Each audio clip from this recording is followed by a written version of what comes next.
Dr. Eric Kelly III and a host of phenomenal speakers from all around the globe for this 7-day virtual event that you don't want to miss.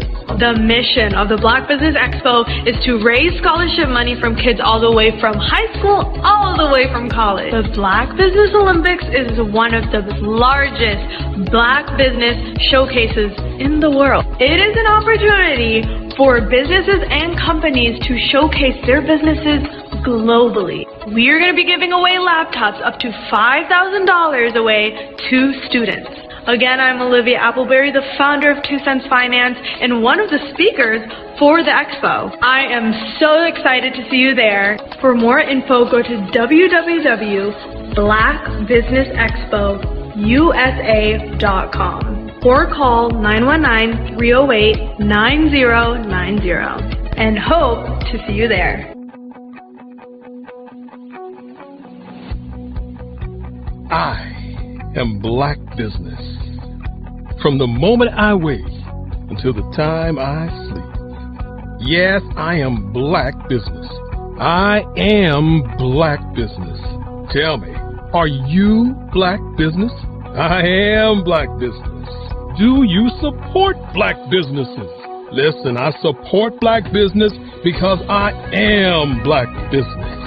Black Business Expo, one of the largest business showcases in the history of Black business in the world. The world!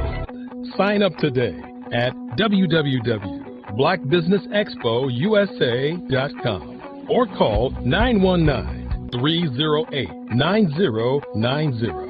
I am Black Business. I am Black Business. From the moment I wake until the time I sleep, I am Black Business. I am Black Business. Are you Black Business? I am Black Business. Do you support Black businesses? I support Black business because I am Black Business. Black Business Expo, one of the largest business showcases in the history of Black America in North Carolina. Join Dr. Eric Kelly III and a host of phenomenal speakers from all around the globe for this 7-day virtual event that you don't want to miss. The mission of the Black Business Expo is to raise scholarship money from kids all the way from high school all the way from college. The Black Business Olympics is one of the largest Black business showcases in the world. It is an opportunity for businesses and companies to showcase their businesses globally. We are going to be giving away laptops up to $5,000 away to students. Again, I'm Olivia Appleberry, the founder of 2 Cents Finance and one of the speakers for the expo. I am so excited to see you there. For more info, go to www.blackbusinessexpousa.com or call 919-308-9090 and hope to see you there. I am Black Business. From the moment I wake until the time I sleep. Yes, I am Black Business. I am Black Business. Tell me, are you Black Business? I am Black Business. Do you support Black businesses? Listen, I support Black business because I am Black Business. Black Business Expo, one of the largest business showcases in the history of Black business in the world.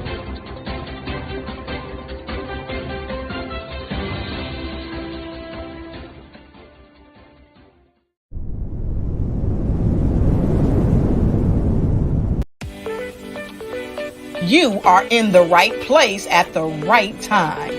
The Black Business Network opens again for its Black Business Olympics, a 24/7 broadcast on business, strategies, global branding, social media marketing, finance, advertisement, and much, much more.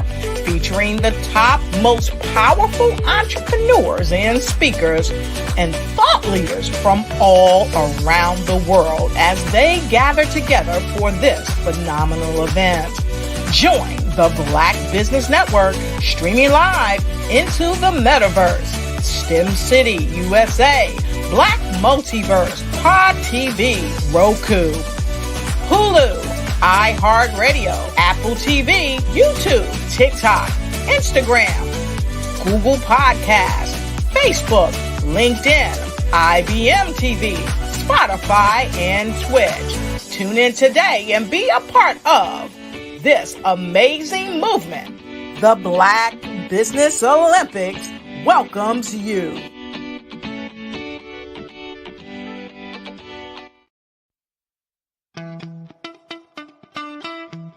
How many times have you been asked to help someone you didn't even know, a student, a business entrepreneur, or did you ever even ask, where did they end up? That business, that friend, that entrepreneur. Well, just maybe they ended up in a gang, bankrupt, homeless, or worse, dead. Maybe they turned to crime, drugs, and alcohol. Did you ever wonder? Did you destroy their dream, or was your life always so easy? At the Black Business Olympics, we started a movement to help students complete. Give them hope and foster success. Help them to leave their dreams of providing laptops, computers, and up to $5,000 in scholarship funds. Today, we ask you to help a student, a business owner, or an entrepreneur to realize their dream by sponsoring them, supporting them, and buying from them. Consider this. With $1.6 trillion in our Black community, we only ask for a small donation for our students, our businesses, and our entrepreneurs. And you can change a life today. So I ask you, what are you going to do? Sit on the sideline and watch our students in high school be leaders, miss out on their dream from lack of resources? Or are you going to donate to the movement and change their future and yours as well? Give us a call today at 919-308-9090. Change their life by investing with action to the Black Business Olympic Fund. The Black Business Olympics, one of the largest business showcases of Black business in the history of the world.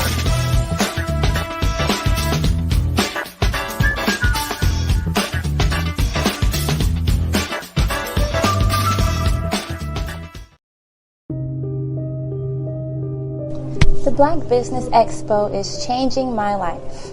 This year, they are giving away laptops and even $5,000 in cash to students just like me.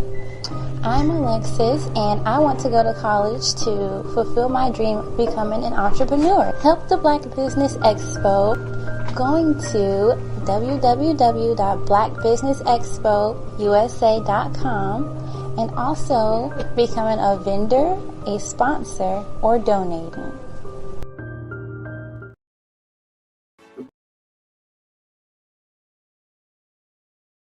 The Black Business Expo's mission is to raise funds for high school seniors going to college or K-12 entrepreneurs. This expo is a fundraiser for students. Please, you may go to www.blackbusinessexpousa.com to donate to the scholarship fund or use the Cash App at $BBXUSA.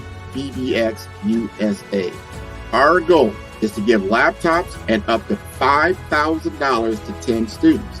Students can register online at www.blackbusinessexpousa.com. Every dollar counts. Please donate to the Black Business Expo USA Scholarship Fund.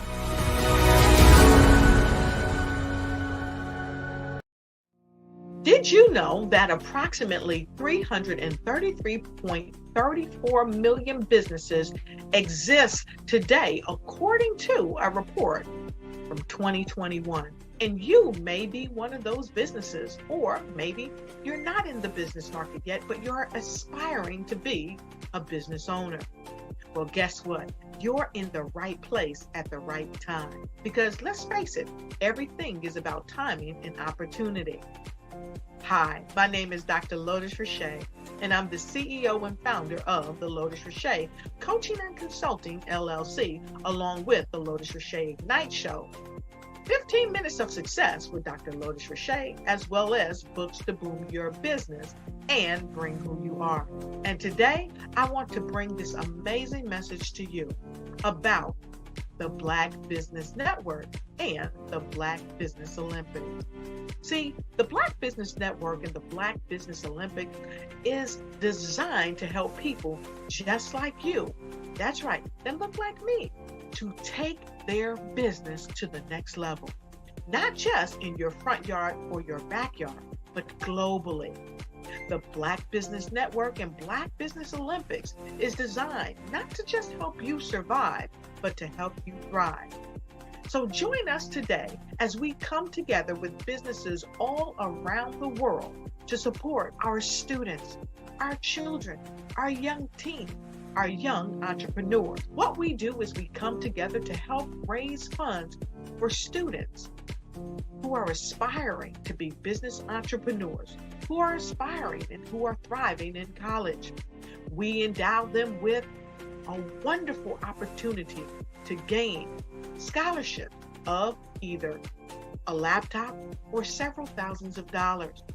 And we invite you to help be a contributor to this amazing opportunity to help someone that looks just like you. So join us today at our website and let us connect with you and help you ignite and take flight in every area of your life on the Black Business Network and the Black Business Olympics.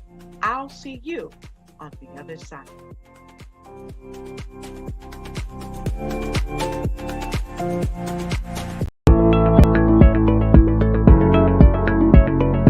Prepare for what's coming and dominate in economic winter. Stand strong and thrive by showcasing your great products and services globally through the Black Business Network and Black Business Olympics. The Black Business Network has showcased over 2,000 companies with over $7 billion in sales each year. Over 10 million attendees have viewed the rebroadcast each month.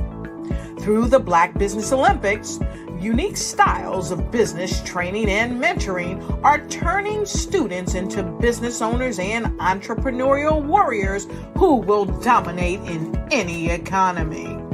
Of the Black Business Olympics, 7 days of unbelievable topics and speakers speaking around the globe. Donate your time and experience to provide expertise and scholarships to students worldwide and change the world.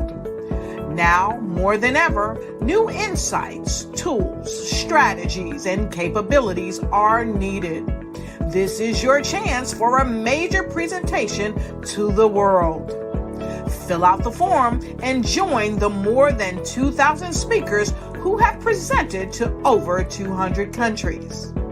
Join the Black Business Network streaming live into the Metaverse, STEM City, Black Multiverse Enterprises, Hulu, Amazon, YouTube, iHeartRadio, Apple, Facebook, LinkedIn, Pod TV, IBM TV, Spotify, and Google Podcasts. Sign up today. Spaces are limited, and we will see you there.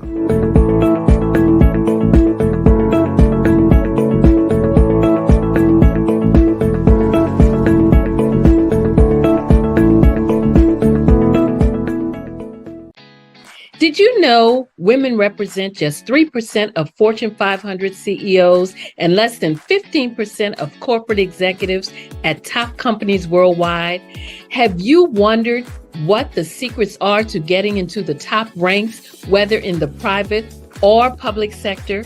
Do you want to figure out how to stop being held back in your career or passed over for promotion? Then you're in the right place. Hi, I'm Dr. Madeline Ann Lewis, President and CEO of the Executive Women's Success Institute. I have decades of experience in the military, the federal government, and corporate America, and my mission is to help women succeed and tap into their full potential. I want to reach 1 million+ women around the world to become the leaders they are meant to be.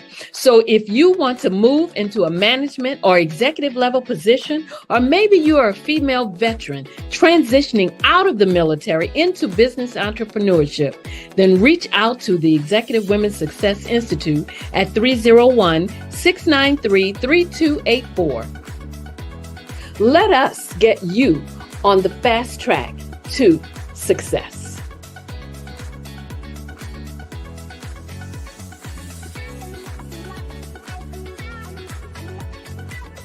I'm Kennedy Harris. My genius is being an entrepreneur.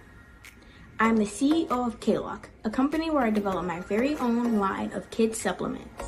I currently market my multivitamin for kids to help combat weak immunity. During the pandemic, research has shown that having a strong immune system is key to fighting off disease. My vitamins are for kids, but adults can benefit from them as well. I'm adding a proprietary blend to my supplement line.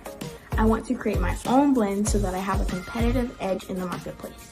Staying healthy is important to me so that we live longer and have healthier lives. My website is klockproducts.com. That is K-L-O-C-K. Genius is common.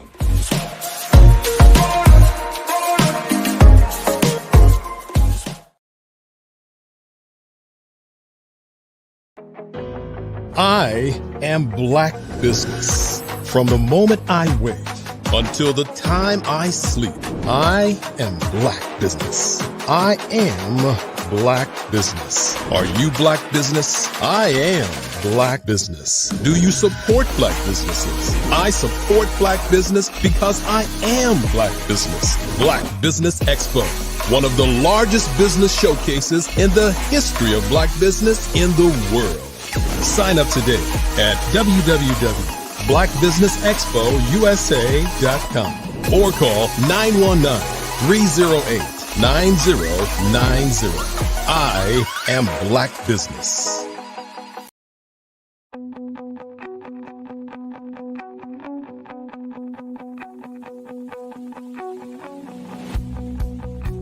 I am Black Business. From the moment I wake until the time I sleep. Yes, I am Black Business. I am Black Business. Tell me, are you Black Business? I am Black Business. Do you support Black businesses? Listen, I support Black business because I am Black Business. Black Business Expo, one of the largest business showcases in the history of Black business in the world. The world. Sign up today at www.blackbusinessexpousa.com or call 919-308-9090. I am Black Business.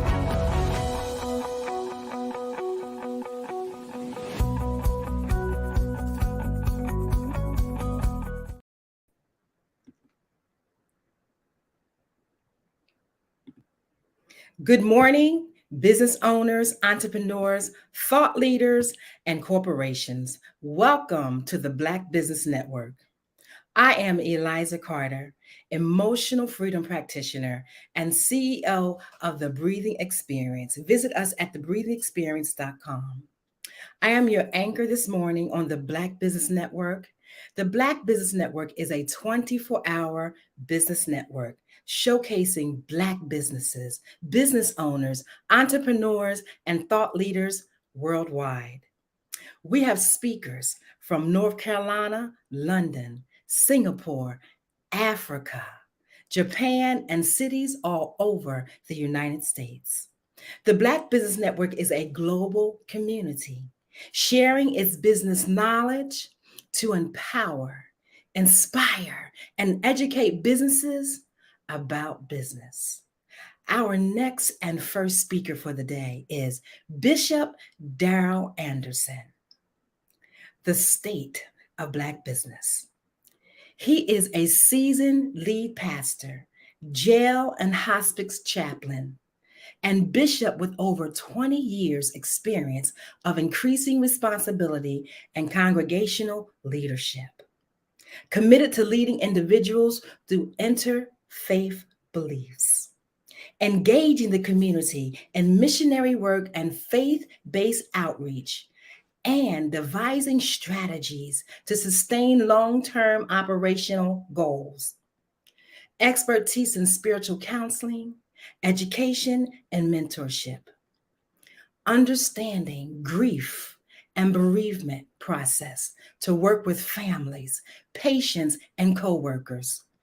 Proven success in advancing church goals and working with all faith case groups in the community. Interfaith memorial services and worship. Attended the Center for Chaplaincy and Clinical Pastoral Education at the Care and Counseling Center of Georgia. We welcome today to you, Bishop Darrell Anderson. Welcome. And how are you today, sir? Good morning. How are you doing today? I am fantastic. Thank you. Good. Awesome. Jesus, comment, and I will see you on the other side. Good morning. Good morning, everyone. Again, good morning, everyone who will be viewing this broadcast. I am, again, as always, so delighted to be here with the CEO and my good friend, my brother, not only in God, but in Christ, but also my brother as growing up together. Not my blood brother, but we just as closest brothers. So thank him, Dr. Eric Kelly, the third. You know him when you can put that third on there. So I'm glad that he have reached out again to me to be part of this Black Business Network. I think we've been doing this within the last 10 years. Periodically, he would bring me on, and he's doing an awesome and amazing job to help the youth, not only in the state of North Carolina, but worldwide. And I'm happy again and delighted to be here, part of this. I am here to open up this morning session. It being Sunday morning, we'll open up with prayer.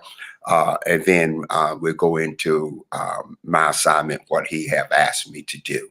Father God, we thank you again for this day. We thank you for this Black Business Network and the outreach that is going forth to reach those, God, who have been inspired by you to open their business, to be part of a business, but not only that, to get the education and the awareness to reach out into communities and to give back to those who unfortunately can't just be provided by themselves, but need all of us to reach out and grab each other's hand to lift each other up.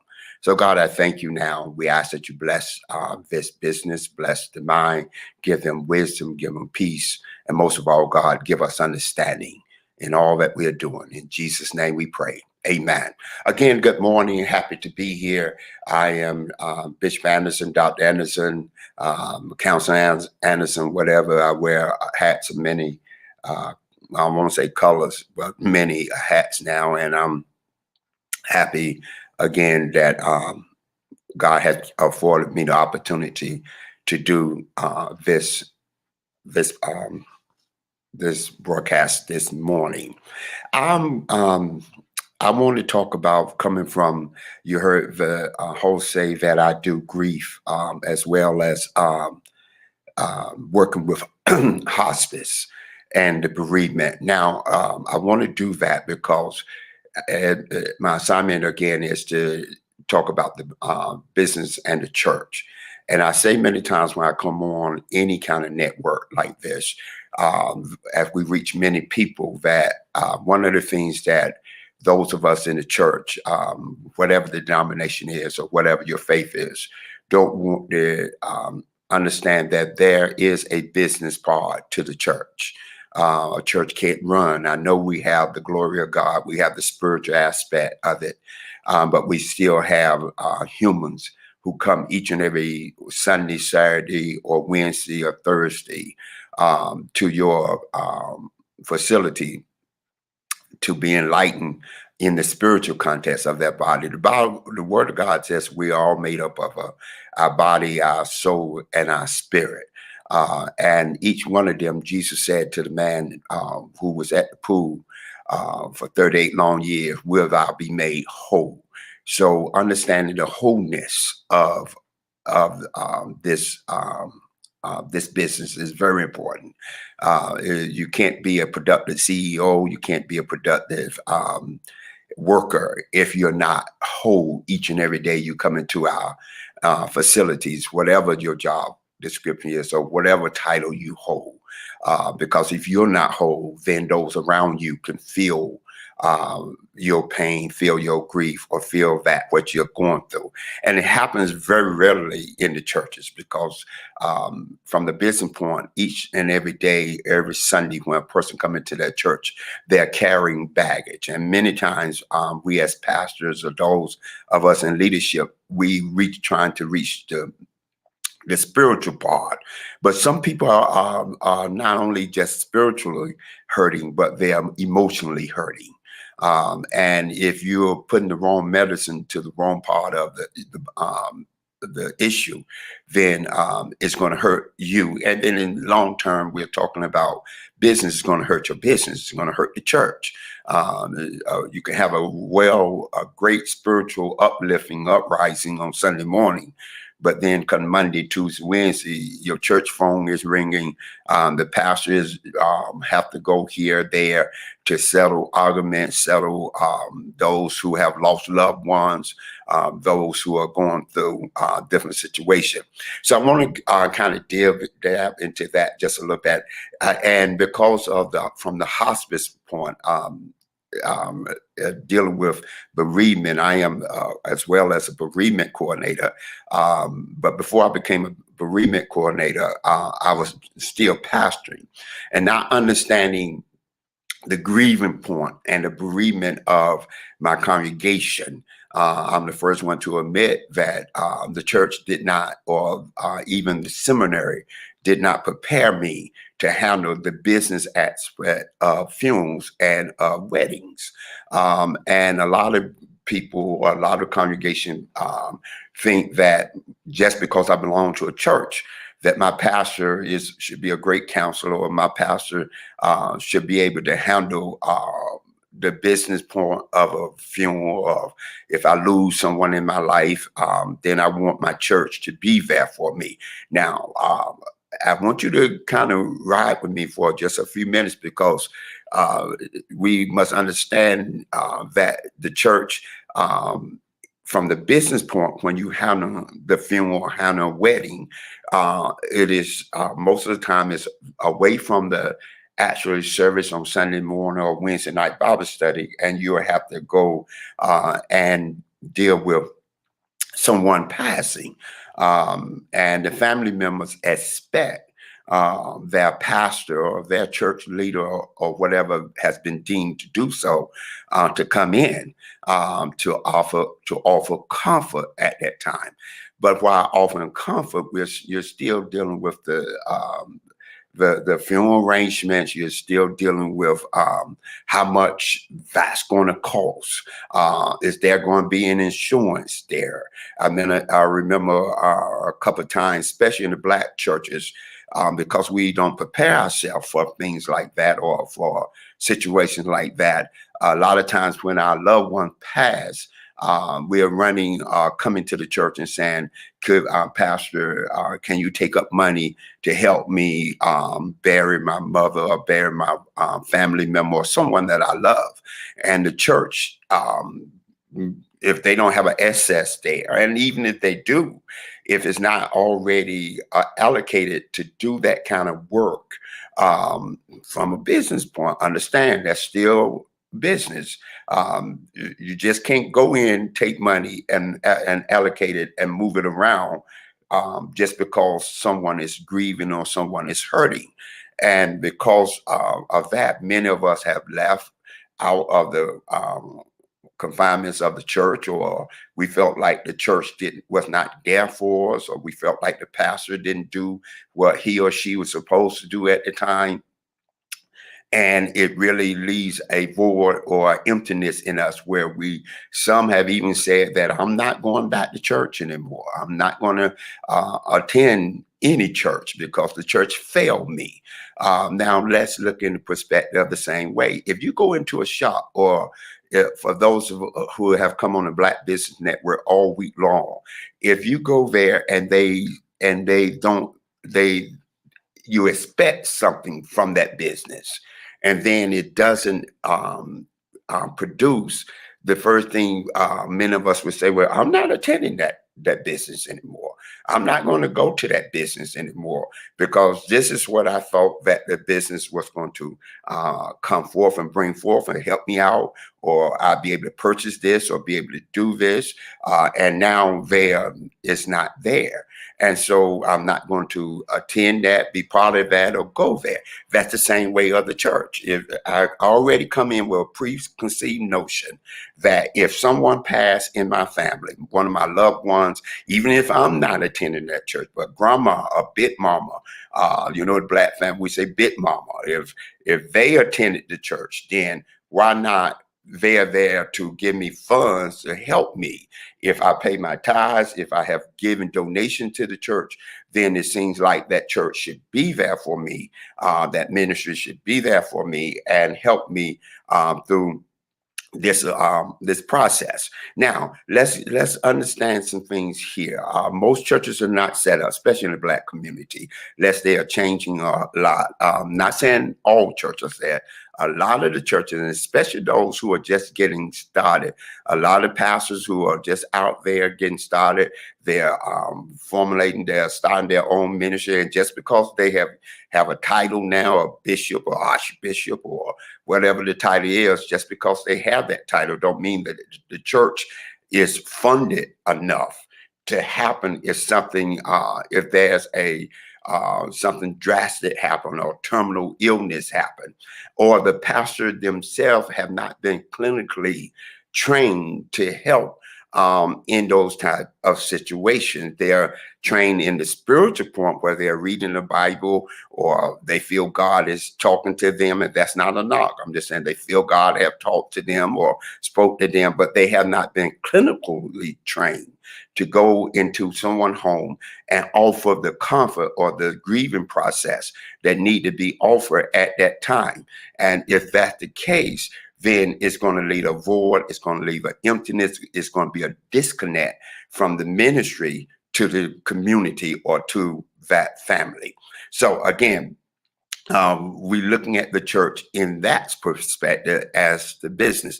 Now, one of the things that from the business point, we don't want to talk about it because we feel like ministry should just be spiritual. We should, depending on your denomination, your interfaith, and I deal with all interfaith now, whatever your belief system is. Now, let me say this because this is going worldwide from my perspective. I am a Christian.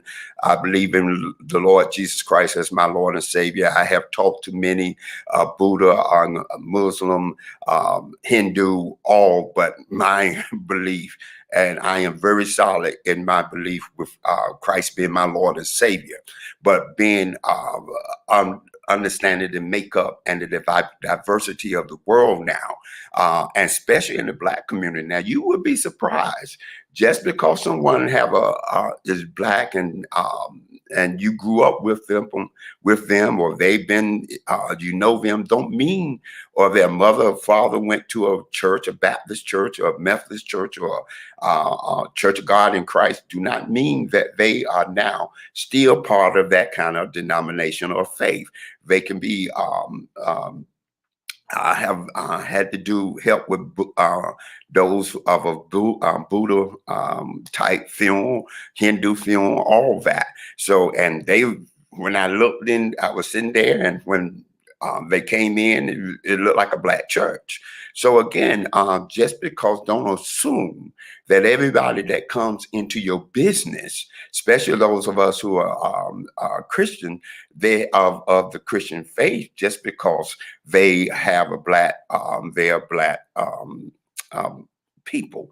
So again, you have to be very aware of that, understanding your dynamics, understanding the family dynamics, understanding the community that you are serving or you are trying to serve in whatever business you are in. So again, that's you must understand that from that point of view. Second of all, again, I said a lot of pastors are not. They have not been properly trained. Let me put it that way, in handling that business part of the church. How do I reach someone who is grieving? Have I brought in? We bring in pastors. You bring in people to talk about finances. You bring in a person like Dr. Eric Kelly to come in and talk about how to get your business off the ground and what kind of education. And that's my buddy, so I can use him. And we bring in other people to talk about different aspects of the business, how to grow the business. But with all these businesses that we're talking about, you got to understand one thing that's coming is time, and time have a way eventually to take us out of here, whichever way that might be.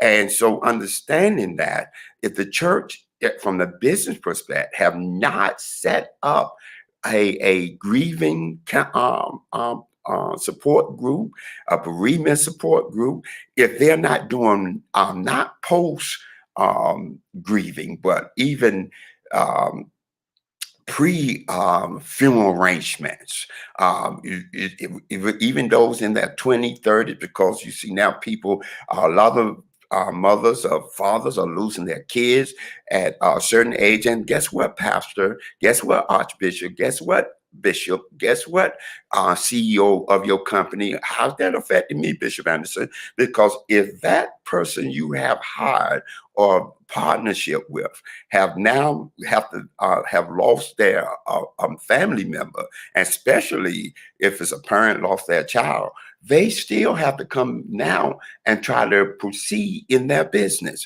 And now they're going through a grieving process.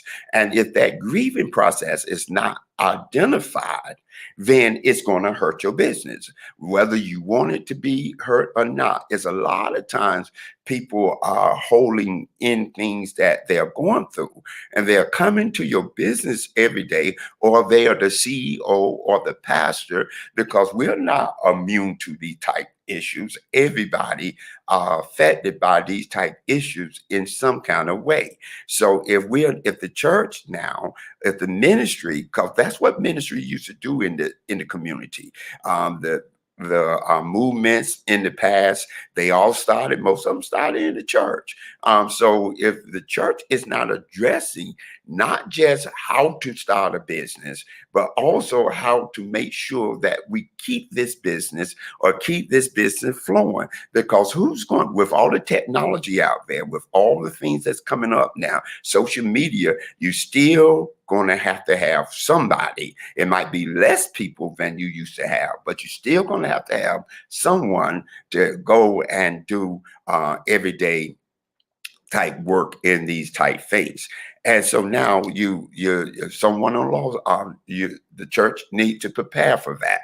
We need to understand grief counseling. We must understand bring in insurance type people. We must understand if mama is in a rest home, what is Medicare, what is Medicaid.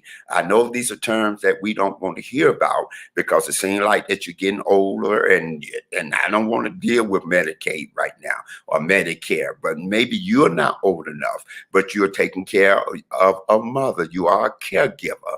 You're taking care of your mother. You're taking care of your father. You're taking care of your children.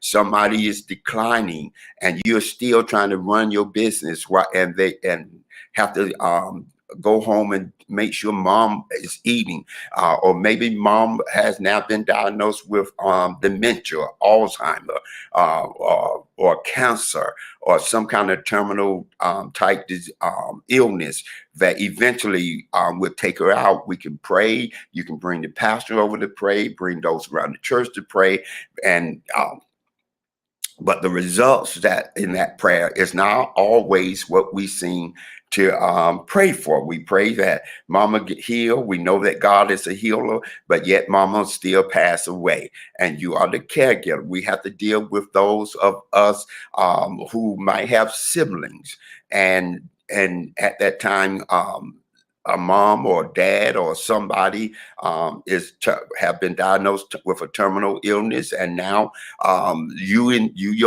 CEO, and any CEO would tell you, I don't care what the business is, that you have you don't work less because you're the CEO.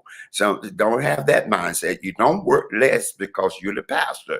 You think you're the pastor that people just automatically just gonna fall in line and pick up your business and just carry it for you. No, we know the book of Habakkuk tell us to write the vision, make it plain. We don't write it like we used to no more. We just put it on our social media tablets, or we speak it. But the Bible, the word of God said we have to write the vision, make it plain, that people can see it and read it and run with it. And if we don't understand that portion of it, it takes time for people to catch hold to the birthing process of what you're doing in your business and in your church. A church just don't come overnight and propel to the next level overnight. We grow spiritually. And in doing so, some people come and some people go. And a lot of times the people who started off with you are not going to be there when you finally get to where you think you should be. But in the meanwhile, while you're growing that business, while you're doing that ministry, while you're doing those type things, you're not immune to what's going to happen in your family. You don't know if mama going to be diagnosed with terminal illness. You don't know if death is going to hit. You don't know if death is going to hit you. We don't know. Those are things that you can't write in the script. You can't write in the planning of the business that you're taking care of. But you can plan how these things are going to manifest, how we're going to handle these things, what we are going to do when something happens. Now, I talk about grief.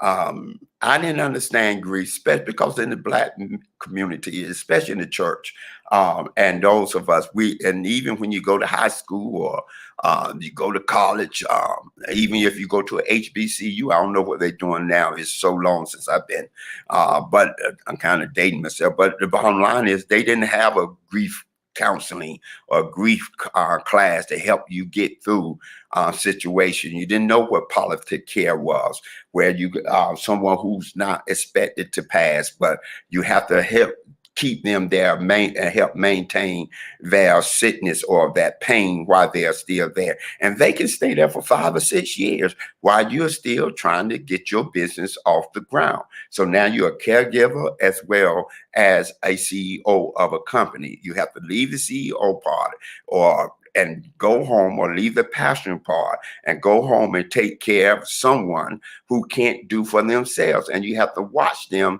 decline each as they're going. So these are situations that we're not prepared for. Nobody prepared us for. And if we're not careful, it's going to catch us off guard. My people perish because of the lack of knowledge, for us not knowing how to handle situation. Now, we talk about grieving. We must understand that in our business, I don't care what business you are in, I do not care. That's not my issue. I leave that to Dr. Kelly and the panel who do all of that. They are experts in those kind of area. But I can say, no matter what type of business you are starting, you're in, you're not immune. Hear me, you're not immune to the issues that might come to hit you. Now, we don't wish the issues on anybody. We don't say I'm not a prophet saying here, this is going to happen. But what I am here saying is working in the field that God has ushered me in and doing the different type of education and research I have done, you must understand that these things are going to come one day in everybody's life. Everybody going to experience some kind of death of someone they love. And to help try to get through that and keep going through, and yet still try to keep our pastoralship going, our business ship, whatever our business going, is very important. And there's 5 stages of grief that we talk about each and every time we talk about. One is the first one they talk about is denial. A person always get into a spot where we say, no, Lord, not us, not me. I remember talking to people who have with so much going on, killing in the Black community with young people. I talk to mothers and fathers and ones who say, Pastor, Bishop, no, this can't be. This can't be. What did I do wrong? What happened? What happened? Why did this happen to my family?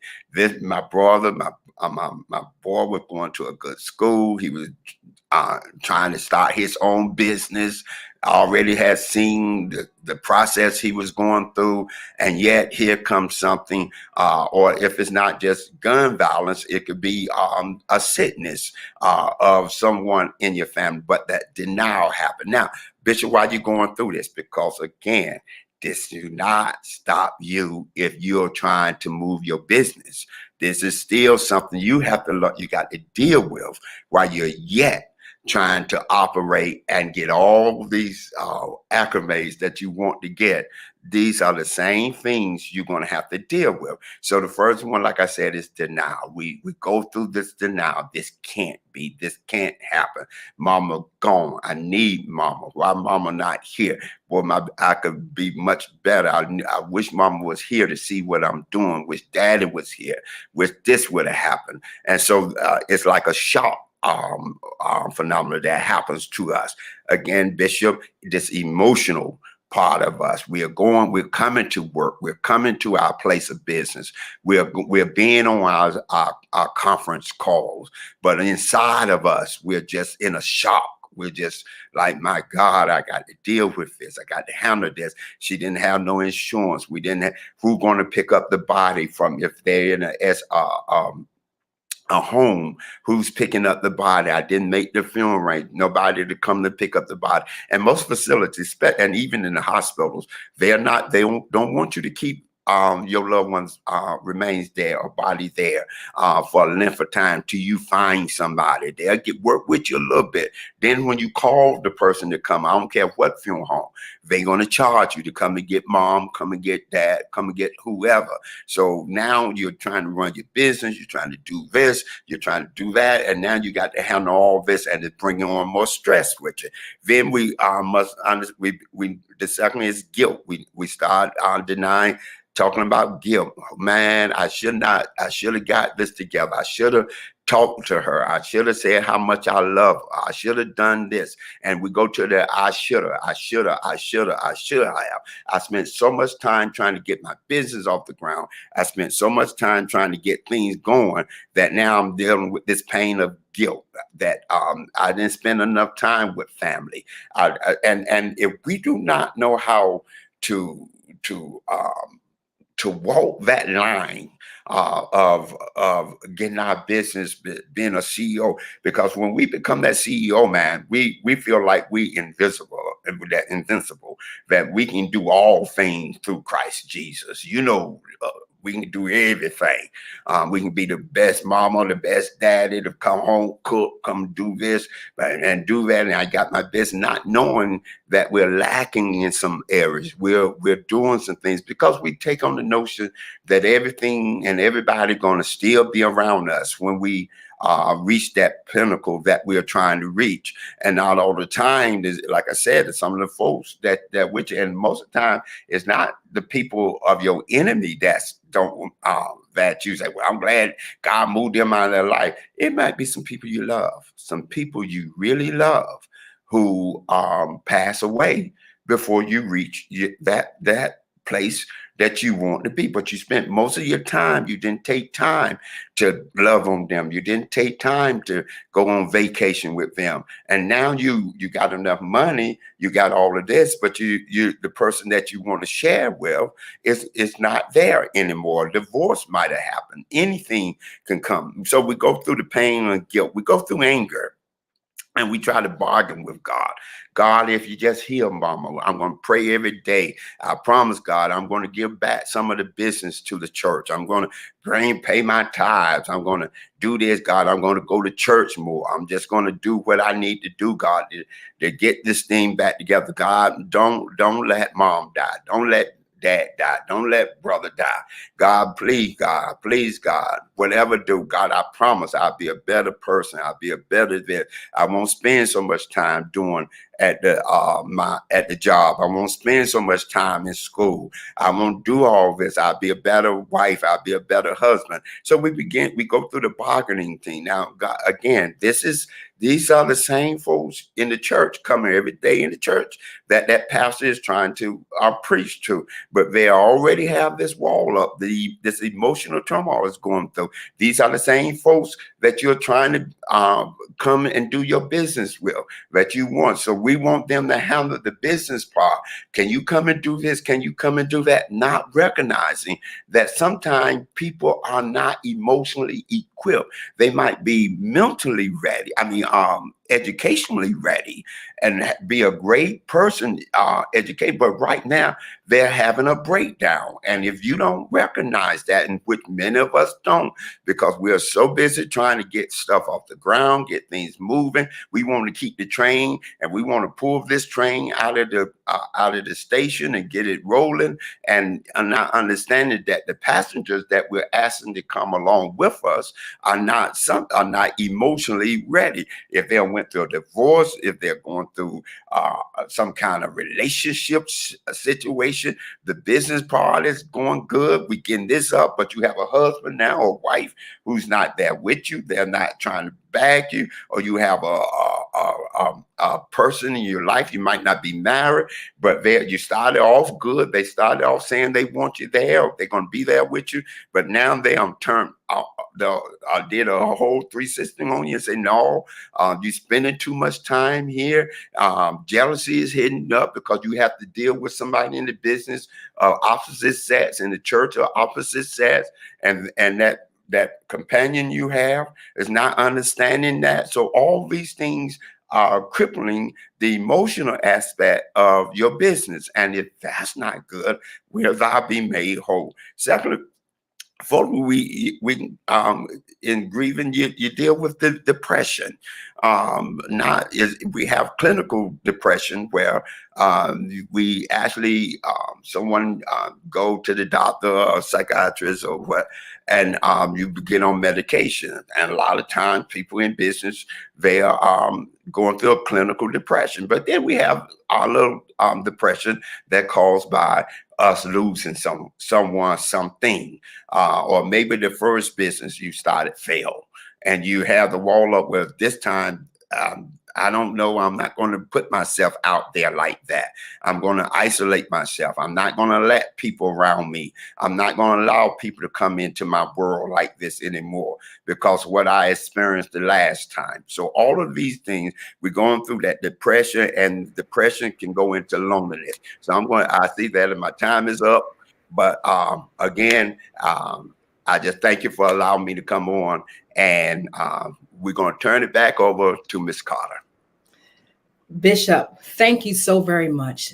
The key areas that you hit today are so vitally important. As you know, the stress, not handling the bereavement because we've not properly prepared for what's to come, and this is a big issue, as we know, in the Black community, and we've got to get this thing straight, got to get some insurance, and get educated so we can educate the others, like our children, those who are up and coming leaders. So thank you for your sacrifice of time today. We're so grateful to always have you on the Black Business Network.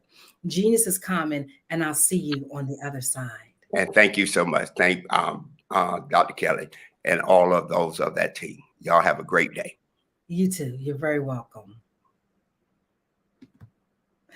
The Black Business Expo's mission is to raise funds for high school seniors going to college or K through 12 entrepreneurs. This expo is a fundraiser for students. You may go now to www.blackbusinessexpousa.com to donate to the scholarship fund or use Cash App that's on the screen below. Say with me now, $BBXUSA. Go there and donate. Our goal is to give laptops and up to $5,000 to 10 students. Students can register now online at www.blackbusinessexpousa.com. Every dollar counts. So we want to remind you to donate to the scholarship fund now. We want to thank our Black Business Expo USA sponsors for August of 2023. We have NC100, Moody Capital Partners, Suede Soul, Lotus Richey Coaching and Training, Carolina, Virginia Minority Supplier Development Council, Step Management, BHS and Associates, Margie McLean Foundation, Inc., Genius is Common Movement, Earth Essentials, Mullane Shawnee Global, Executive Women's Success Institute, The Quality Coaching Company, Superwoman Business Services, Creative Force Studios, Lee Entertainment, Artistic at Design, and yours truly, The Breathing Experience, Black Business Expo USA, Genius is Common, and I'll see you on the other side. Hello, my name is Kiasi Helm, and I'm 14 years old. I think my genius would probably have to be setting goals and achieving them. I say this because ever since I was young, I always wanted to be an author, and at age 11, I ended up achieving this. But not only did I end up becoming an author, I ended up becoming a public speaker, a publisher, a business owner, all these great things. The name of my business is Written by Kids Publishing Company. I decided to start this company because I thought it was important for me to help kids my age express themselves through literacy and just achieve their own goals. Because to me, achieving goals is the best thing in the world to feel. It's you just achieving things and aspirations that you set for yourself. And I know that everybody is capable of this because even if you don't end up achieving the goal, you still tried your best, and that's the most important thing. And everybody is capable of this because genius is common. Thank you. Attention all entrepreneurs and companies. Are you looking for reliable and efficient virtual assistants and back office support to help you manage your business tasks? Look no further than Superwoman Business Services. Our team of virtual assistants provides a full range of administrative support services, including operations management, social media marketing, and much more. We also offer website design services to help you create a professional online presence that reflects your unique brand. In addition to administrative support and website design, we offer business development and structuring services to help you grow your business and achieve your goals.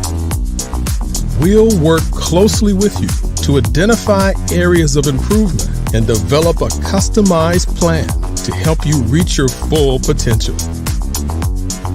At Superwoman Business Services, we understand that running a business can be overwhelming and time-consuming. That's why we're here to help you fly high and achieve success. Our virtual assistants are highly skilled, experienced, and dedicated to providing you with the support you need to thrive. Come fly with us and take your business to new heights. Let us help you become the superhero entrepreneur you are meant to be.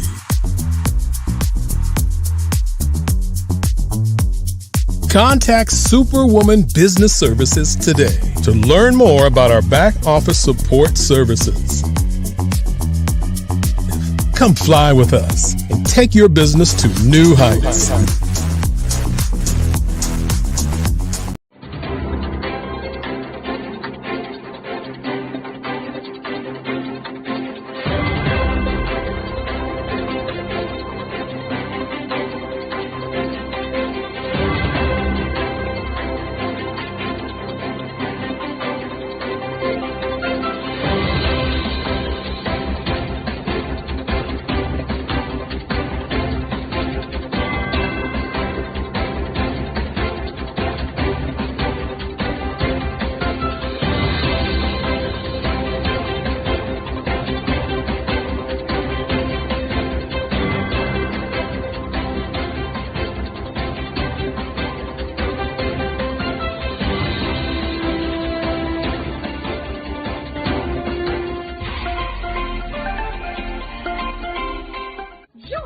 Dr. Eric Kelly III and a host of phenomenal speakers from all around the globe for this 7-day virtual event that you don't want to miss.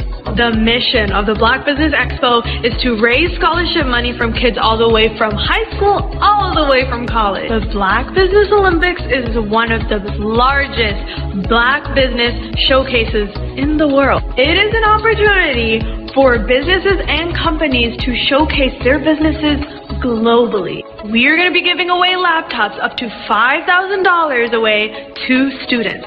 Again, I'm Olivia Appleberry, the founder of 2 Cents Finance and one of the speakers for the expo. I am so excited to see you there. For more info, go to www.blackbusinessexpousa.com or call 919-308-9090 and hope to see you there. I am Black Business. From the moment I wake until the time I sleep. Yes, I am Black Business. I am Black Business. Tell me, are you Black Business? I am Black Business. Do you support Black businesses? Listen, I support Black business because I am Black Business. Black Business Expo, one of the largest business showcases in the history of Black business in the world. The world! Sign up today at www.blackbusinessexpousa.com or call 919-308-9090. I am Black Business. I am Black Business. From the moment I wake until the time I sleep, I am Black Business. I am Black Business. Are you Black Business? I am Black Business. Do you support Black businesses? I support Black business because I am Black Business. Black Business Expo, one of the largest business showcases in the history of Black America in North Carolina. Join Dr. Eric Kelly III and a host of phenomenal speakers from all around the globe for this 7-day virtual event that you don't want to miss. The mission of the Black Business Expo is to raise scholarship money from kids all the way from high school, all the way from college. The Black Business Olympics is one of the largest Black business showcases in the world. It is an opportunity for businesses and companies to showcase their businesses globally. We are going to be giving away laptops up to $5,000 away to students. Again, I'm Olivia Appleberry, the founder of 2 Cents Finance and one of the speakers for the expo. I am so excited to see you there. For more info, go to www.blackbusinessexpousa.com or call 919-308-9090 and hope to see you there. I am Black Business. From the moment I wake until the time I sleep. Yes, I am Black Business. I am Black Business. Tell me, are you Black Business? I am Black Business. Do you support Black businesses? Listen, I support Black business because I am Black Business. Black Business Expo, one of the largest business showcases in the history of Black business in the world.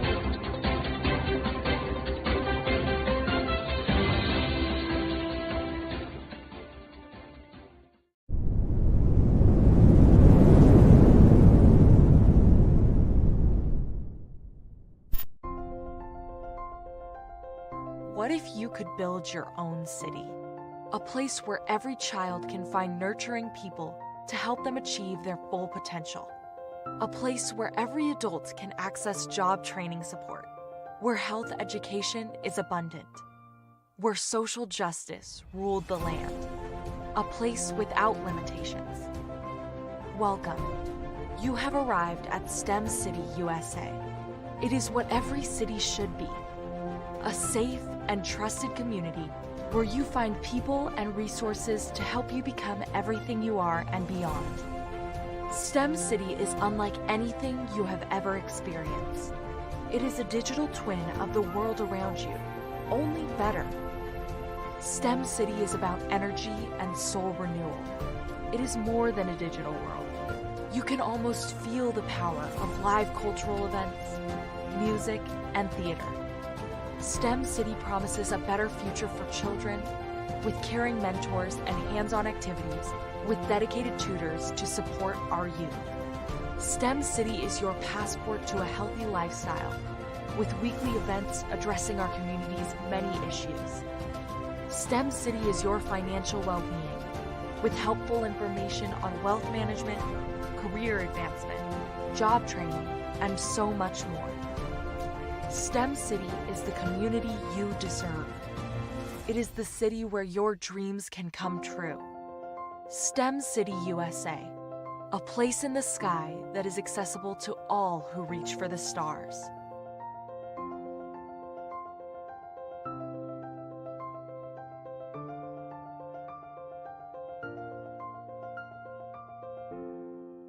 I'd like you to imagine with me, if you will, opening an app where you can collaborate with like-minded individuals from around the world, get inspiration and in-app tools to launch and grow your business, as well as share your knowledge and earn compensation, all in one app. Well, the name of that app is Truso, short for Truly Social. Hi, I'm Matthew Newman, the founder and CEO of Truso, a new concept in social media.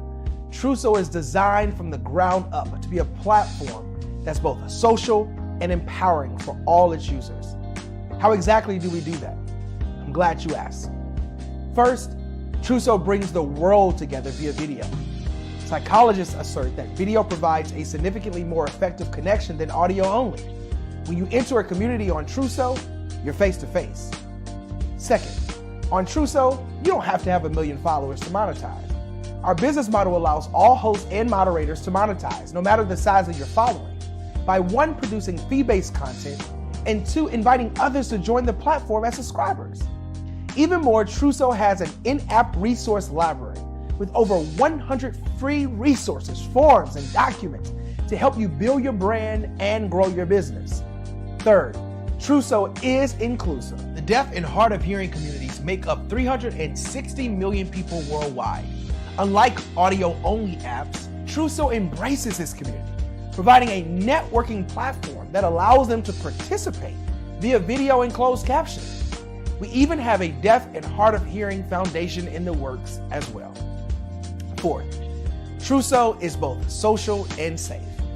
We refer to Trousseau as a virtual extension of the beauty shop, barbershop, and brainchild of the community. A place where there's laughter, along with wisdom, growth-oriented conversation, and genuine connections in a safe space. Trousseau even has proprietary security to ensure we maintain a safe environment for everyone. Where are we at now? Trousseau is live, y'all. We've launched in beta and we're acquiring users daily.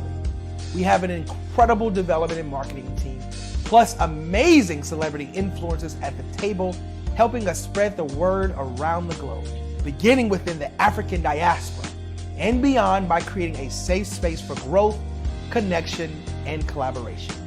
We're truly excited about Trousseau. We've created something special for which there is a global market. And we invite you to embark on this journey with us as a shareholder. The future for Trousseau is truly bright. Join us and let's go there together. Follow the Brand TV broadcast host, Grant McGaugh, as he visits with top executives and entrepreneurs to find out their secrets of success with their personal brand. Follow the Brand TV broadcast host as he focuses on brand development to build better relationships, bring value to your business, relationships, and career. You will enjoy listening to each episode that is tailored to speak to you directly. If you're looking for this type of clarity in terms of building your brand, you have tuned into the right station. Each episode will help you to shape a conversation in the 5-star BDM network of 20,000 professionals and become a springboard for your corporate engagement and business opportunities. Each guest will frame their story in the areas of personal branding, business development, career development, financial empowerment, and technology innovation. Grant McGaugh explains why he is the CEO and owner of his own professional career.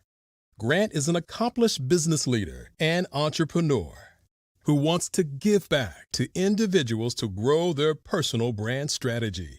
Tune in as he weaves his story about new possibilities, while to you exceed expectations. If you love storytelling, this show will make for fun.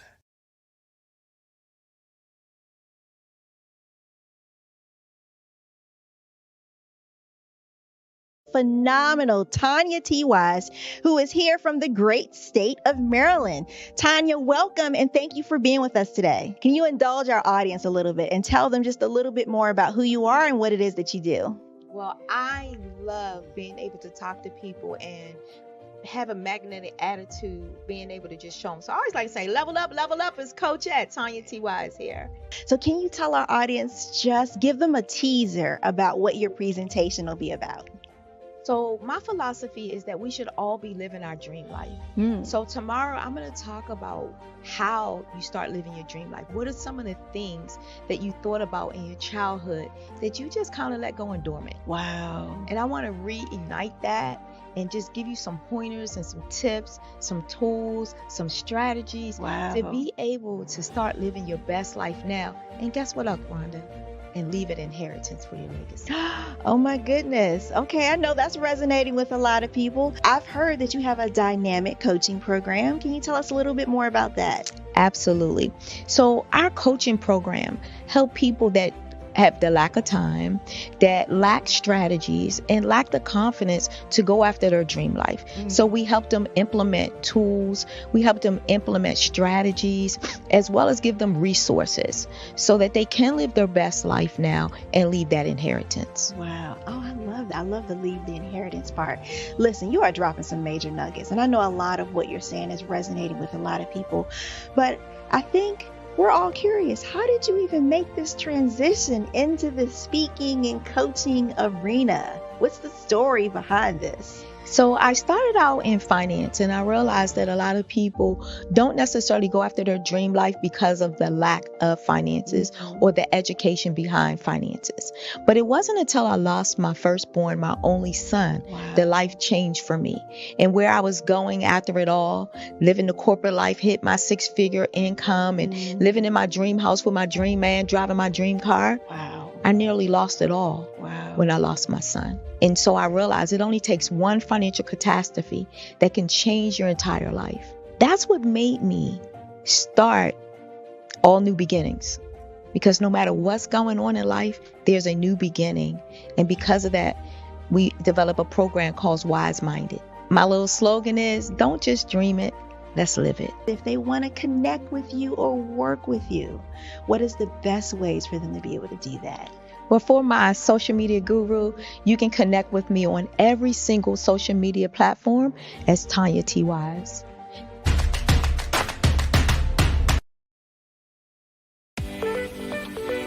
You are in the right place at the right time. The Black Business Network opens again for its Black Business Olympics, a 24/7 broadcast on business, strategies, global branding, social media marketing, finance, advertisement, and much, much more.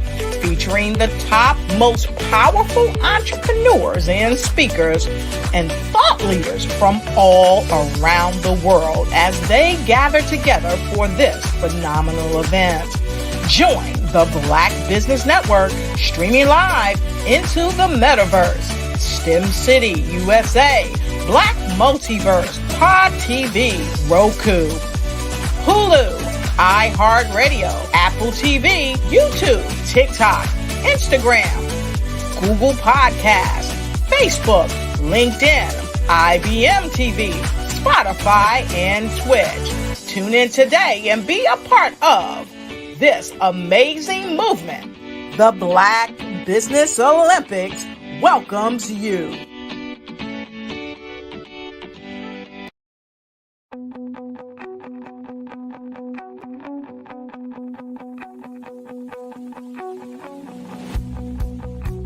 I am Black Business. From the moment I wake until the time I sleep. Yes, I am Black Business. I am Black Business. Tell me, are you Black Business? I am Black Business. Do you support Black businesses? Listen, I support Black business because I am Black Business. Black Business Expo, one of the largest business showcases in the history of Black business in the world. The world! Sign up today at www.blackbusinessexpousa.com or call 919-308-9090. I am Black Business.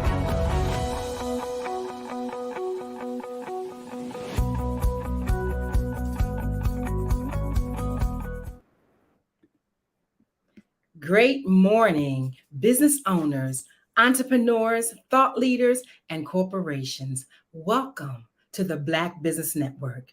I am Eliza Carter, emotional freedom practitioner and the CEO of The Breathing Experience. Visit us at thebreathingexperience.com. I am your anchor for this morning on the Black Business Network. The Black Business Network is a 24-hour business network showcasing Black businesses, business owners, entrepreneurs, thought leaders worldwide. We have speakers from North Carolina, London, Singapore, Africa, Japan, and cities all over the United States. The Black Business Network is a global community, sharing its business knowledge to empower, inspire, and educate businesses about business. Our next dynamic speaker is Virgil G. Thornton, Sr. He is a native of Virginia. He has been happily married for 33 years to the amazing Dr. Michelle Boone Thornton, a college professor. Virgil is a proud father of twin daughters and one son. He is certified as a foster and respite care parent, a member of the Hampton Roads Committee of 200 plus men, mentoring and education, and a certified member of the John C. Maxwell Leadership, Speaking and Coaching Group. As general manager of Dodge, Infiniti, and Lexus dealerships in Alabama and Virginia, in conjunction with owning several businesses in the food service and recording industry. He has led several teams and hundreds of individuals meets and exceeds their business and personal goals. He currently serves as the president of CMV Communications LLC, which provides public speaking, leadership training, and personal development services. Welcome today, Mr. Virgil Thornton. How are you? And how are you doing, Ms. Carter? Awesome, awesome, awesome. Well, we're looking forward to hearing you. Genius is coming, and I'll see you on the other side. I'll see you on the other side. Good morning, good morning, good morning. Again, my name is Virgil Thornton, president with CMD Communicators, LLC, where we do a plethora of training and leadership development, sales training, public speaking, and personal coaching. And of course, our motto at CMV Communicators is total engagement establishes true potential. We help individuals and companies establish their true potential. We help companies by helping them to improve their internal and external customer engagements. And we also help individuals by helping them to thrive in their purpose after helping them to identify it. So today's title, if I could title it, would be Embrace the Leader Within. So what does that mean to you? Embrace the leader within. When we think of embracing, we think of hugging. So we're going to embrace what within ourselves? Apostle Paul put it this way in Romans 12:3. He advised, have a sane estimate of your capabilities. Personal capabilities, or hands, is one of the three segments that author and international lecturer, Harvard professor Ronald Heathas advocates. He says that our capacity has a lot to do with our ability to be an effective leader. And when we find out what that capacity is, then we can be a better leader. The other two segments he also speak about is called the tools and work. When speaking about tools, which we won't get too involved with, that's the power. A lot of times as leaders, we get the two kind of confused, the hands and the power. But when we think of the five levels of leadership that John Maxwell speaks about also and train us on, and that is the first level being the position leadership. That's what gives us our first level of influence and also authority. Unfortunately, a lot of leaders get at that level and they never advance to the other four levels because they're put in a position of leadership and they think that's it, where it's actually a whole lot more involved. Actually, going into the second segment of leadership, that would be the work phase of leadership. So when we're speaking of what Ronald has to say, Professor Heathas, that is, of the three segments, one being hands, the other being tool, and the third being work. When we think of those three segments and we mirror those with the five levels of leadership, we get to that first level of leadership, which is influence. We want to get to those other levels of leadership, which means we need to then focus on the work, which is the third segment. When we focus on the work, Then we get into our capabilities. What are we capable of doing? And the way that we find out about that leader that's within and embracing that leader within us is that which drives us. That leader within us is our strengths. What are your strengths? At CMV Communicators, we do assessments to help people identify their strengths. When we can identify our strengths, we can work in that direction and then also manage our weakness.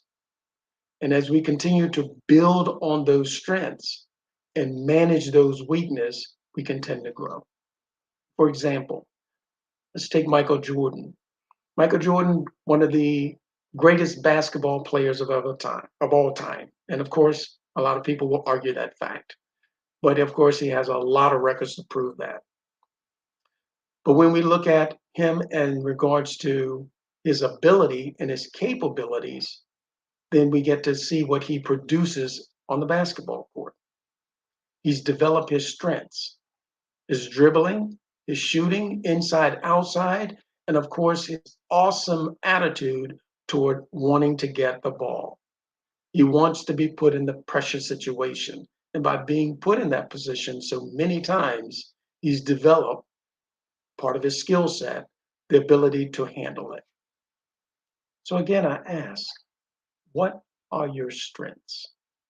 Because when we work within that framework of embracing what leads us, and that is what leads us, once we find out what those are, and sometimes we're actually using them and engaging them, and we have no idea as far as how to articulate what they are. But that's what drives us. And when we parallel that to our business, the leader within being our strengths, when we look within our business, what is the leader within? The leader within that drives our business is our why. One of my mentors says, if you have a strong enough why, it doesn't matter about how. You'll figure out how once you know why, if the why is strong enough. So in our business, once we find out our why, which is our embracing that internal leader, that moves us toward our mission statement. Our mission statement is the foundation of our business. It is the value proposition. And when we embrace the leader within ourselves, it's our value proposition. What are we bringing to the table? What are we bringing to the market? What are we bringing to our business?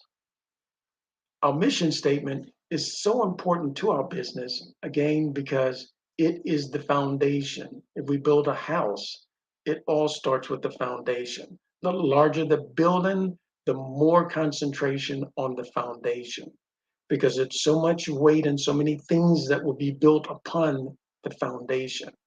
Unfortunately, I found that a lot of companies kind of forget about their mission statement. I would say I have taken my own personal kind of study on it, and I ask employees of different places I engage, what is the mission statement here at Walmart? What is the mission statement here at Target? What is the mission statement here at your company, whatever restaurant? More than likely, it's a 99.9% chance there is a mission statement for that company. I've asked some of my teammates, what is the mission statement of our company? And that was so important to make sure that everyone in the company understood the mission statement.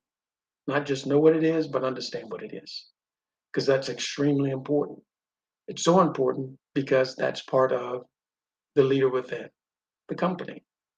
It is what's going to ignite, excite, and drive the team. Also, it builds that internal and external engagement. When a person is part of something and know why, When you go to a basketball game and you play basketball, you know why you're there, to win the game, not just to play basketball and no one keeps score. There's a different drive that happens. There's a different engagement in the game that happens. And the same thing happens in business.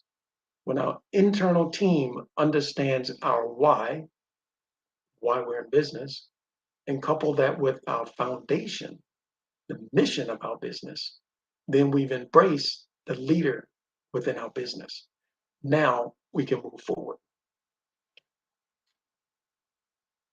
I ask you, what is your mission statement? Is everything happening in your company built upon that statement? And it doesn't have to be very long. I challenge you to look at Microsoft and see how short their mission statement is. And speaking of Microsoft, when I think of Steve Jobs and his career path and the why that drove him and him embracing his leader within, he started with Microsoft, the company that he started out of his garage. He built it to a multi-billion-dollar company. Unfortunately, he got fired from his own company, which is very interesting. But he didn't let that stop him. He wanted to leave Silicon Valley, but he said no. There was a leader within that needed to get something out. So he started a second company, Pixar. And of course, they became the greatest known as far as animation with movies. As life would have it, Microsoft buys Pixar, so he goes right back to the company he left. And of course, as we all know, Microsoft is in just about every home that you could think about, and businesses too are affected by it because he embraced the leader within himself and said, no, there's a drive in me that I need to serve the public. And that's what he wanted to do. He wanted to give service. When I also look at some of the things that Professor Hefas teaches, and I've actually taken some of his courses because I'm always learning as much as I can about leadership.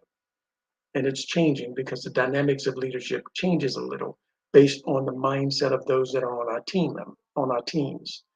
Millennials have different thought processes than your Gen X or your Gen Y, or even your baby boomers. So how do we navigate through that? And of course, through CMV communicators, we have members of our family who are involved with the company. And of course, we can address those things because we have members in some of those generational gaps.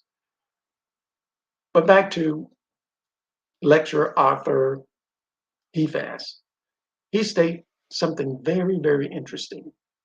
He says we need to anchor leadership into the work of the leadership itself. Interesting statement.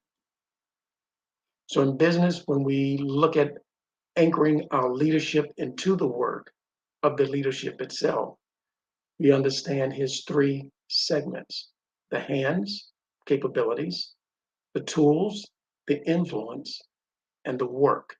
What are we trying to accomplish? What is the challenge? Whether it be positive or negative, seemingly, because everything is positive. It's all how you look at it. So when we look at engaging leadership into the work itself, we must internalize. We must embrace something within the work. So we take the leadership and we put it within the work itself. Example, I've had the pleasure of leading some teams in the automotive industry, in the food service industry, also in the entertainment industry, and some of those leadership styles and disciplines actually overlap. I'm not necessarily sure that some of those things will overlap out on the battlefield. So the leadership is within the work. Bracing the leader within. I ask again, what does that statement mean to you now?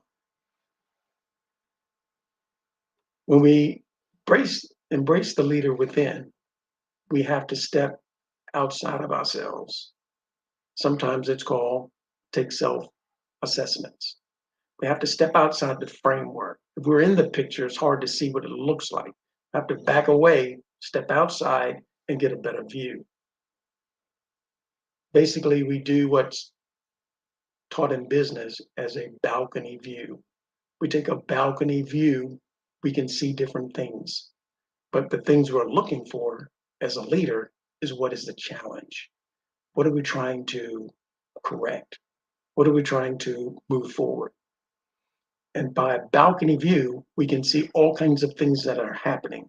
And that's basically an elevated view. You get a bigger, wider picture of what's going on.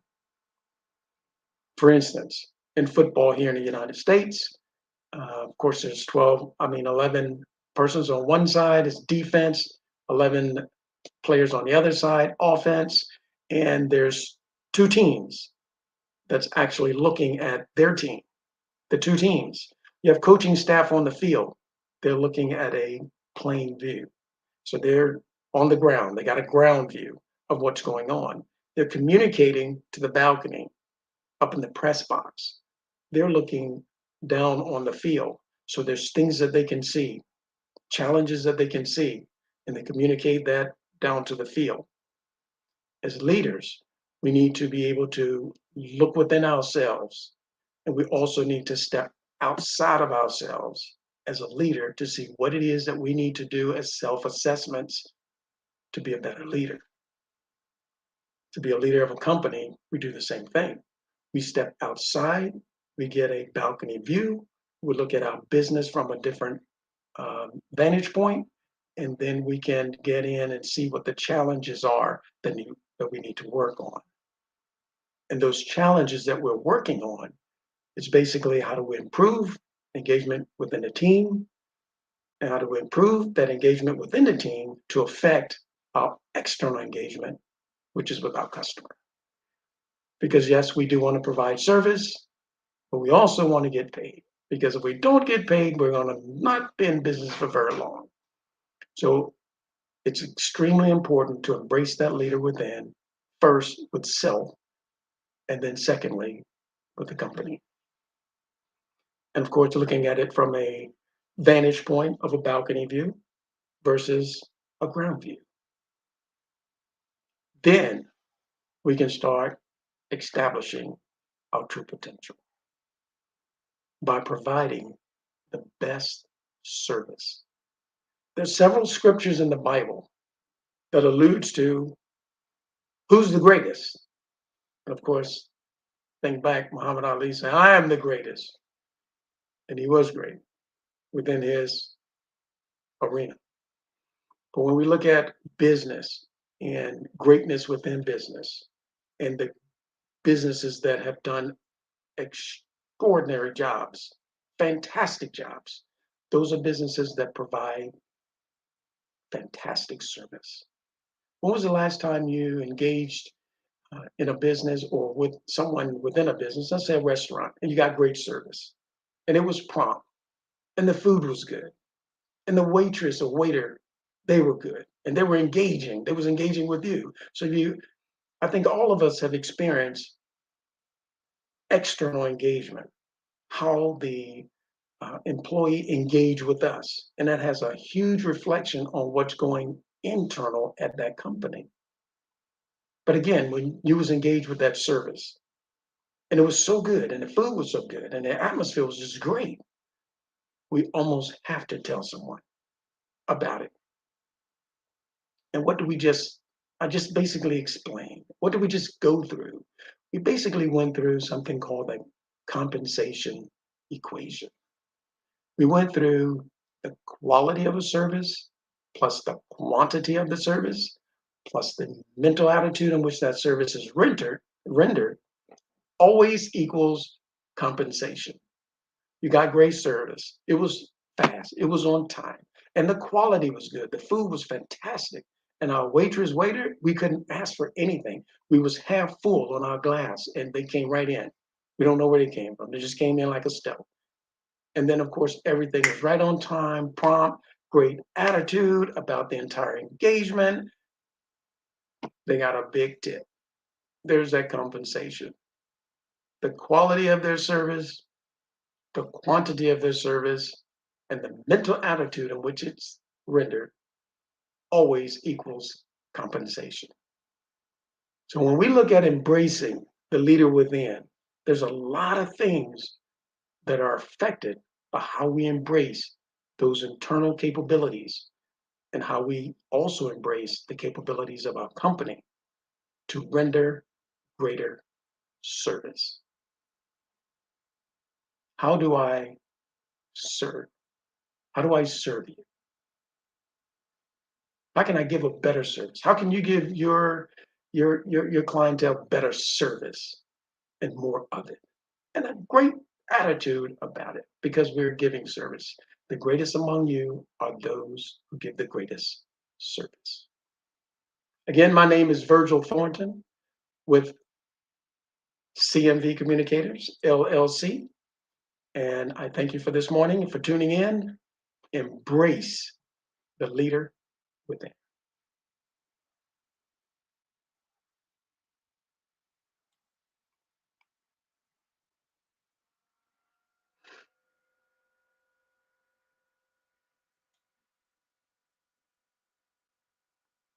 Okay, looks like we're waiting on Ms. Carter. But I have more time.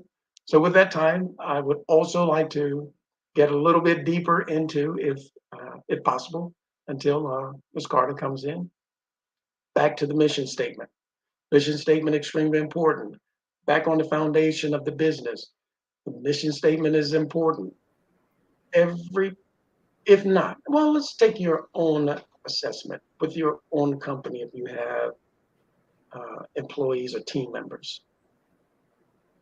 Start your study and ask, what is a mission statement? And explain it. I think about the interviews I've gone in when I was, different jobs. No one ever mentioned the mission statement. A lot of places it's very difficult to even find the mission statement, but it's extremely important to the company because everything is built upon it. And we want that. We want to ignite our team. We want to engage our team. We want to excite our team because we understand when we engage, we excite, we ignite our team, the mental attitude goes up as far as those team members engaged in their work. And if they're engaged in their work, they're going to be engaged with their external customer. And it goes right back to the formula. Mental attitude is one of the segments of the formula, one of the elements of the formula. The quality of the service, that's another element of that formula. We're all trying to lean toward increased compensation. And it goes all the way back down to the mission statement. The mission statement driving engagement, driving the ignitement level, and then driving the excitement level. And if they're excited, we're excited, things grow. In sports, when there's excitement, it's very seldom do you have a really excited team and they lose. In track and field, when I ran track and field, if you want to run faster, it's relaxed and you're excited about what you're doing. So you get engaged. You ignite, you excite, and you grow your company. And it all starts with the foundation, the mission statement. And it starts with why? Why did you go to work? Was it just for a check? Why your team come to work? Is it just for a check? It needs to be more. And we as leaders, we help our team members gain more. Yes. Yes. I'm sorry, Ms. Carter. Listen, I think it's key when you talked about people's missions, because a lot of people, I find, at being in business, don't revisit the mission enough to keep the cohesiveness with the team members. I'm building a different level of teams right now. And I'm telling you, I appreciate what you just said about the balcony view of leadership. Looking at the quality of leadership, we look at it, but I think sometimes because of the hustle and bustle of life that we forget about, even just acknowledging the goodness of the leadership that is within those who are part of our team, because they help to make our businesses work so well together when we have the quality of team that we know how to nurture. I have meetings every single week because I know how important it is. But embracing the leader within, talk a little bit more about embracing that leader within. Yeah, embracing that leader within is our capabilities, because that's what's driving us. That leader within is our strengths. We are all born with certain strengths. Unfortunately, we don't tend to try to figure them out to be able to articulate them. A couple of mine, of course, is achiever. I must achieve something every day. I understand that. So when I'm engaged in work, I must achieve something every day. Another one of my strengths, education. I must learn something every day. Those are two of my strengths. Deliberate. I don't just do things, it's for a reason. So when I engage those strengths into my work, I'm more engaged. Those are the things that lead me. So I must embrace those things which are in me so that then I can become a better leader. Because now I will try to find those things out in other people. What are their strengths? And then we build upon those strengths because that is their leader within them to embrace. That's awesome. And you have a leadership training? We do leadership training, yes. And with our leadership training, it's really hands-on, a lot of hands-on. Okay. One, because we understand that you first must know the way to show the way after you've gone the way. And we understand that our team members know the way because we're there with them, shoulder to shoulder. And a lot of times, unfortunately, leaders aren't. And a lot of times we'll say, well, we don't have enough time. We have to find the time because, again, we're building the team. A brick mason can't say, I don't have time to teach the apprentice how to put together a great foundation for a building because the building's going to collapse if they don't know what they're doing. And we get in and we basically help companies improve their internal engagement, which also helps their external engagement, which is how their team members engage with their customer. But first, how do the leadership engage with their employees? People don't tend to leave companies, they leave bosses. That's a very key point. So when a company gets connected with you, you teach them how to pick the quality leaders as well. Absolutely. A lot of that has to do with assessments.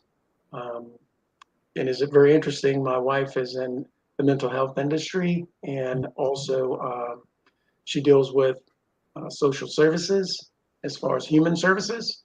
She has a book out that in transform your reality by removing the mask. Yes. And of course we tend to mask when we go for interviews. We tend to mask. How do we get beyond that? How do we see what's beneath? As Michael Gerber put in his book, Blink, you can go to a person's home and you will learn more about them in 10 minutes of walking through their home than you could in a 2-hour interview. So how do we get beyond that mask? And as a company, we help employees to understand their personal strengths and develop those into their purpose, and also companies, how to help them to look beyond what's in front of them based on the mission statement. Sometimes we just hire because we need to fill a position. No. We need to fill the mission. That is so well stated. And I've had the pleasure of working with your wife, so I know she's phenomenal with taking off the mask and the different layers of mask that we carry from the interview. You know what I mean? Showing up who we really are, who we think we really are, right? And then getting to the time where 3 months down the line, you don't have any coping skills. Another 3 months down the line, the certain skill level that you have, it's time to level up. You know what I mean? So exactly. Training that is needed in leadership is so key, as you know, Mr. Virgil, because a lot of people are not able to step outside and look at themselves from their leadership, leadership skills, and don't always realize that the leadership skill set that you had 2 years ago is not going to make the cut right now. The leadership skills you had prior to the pandemic is not going to work right now during post-pandemic, going into something new, So how do we get in contact with you? Yes, you can reach us digitally by going to cmvcommunicators.com, or you can give us a call at 757-986-0750. And that's 757-986-0750. Awesome. So just before we close, just one more quick question. When a person comes to you, what's the path that you take them through initially? And I'll give you an example. If a company comes to you and they're in the startup stages, and they may just have themselves and maybe an assistant, what's the phase that they get to go through from the beginning?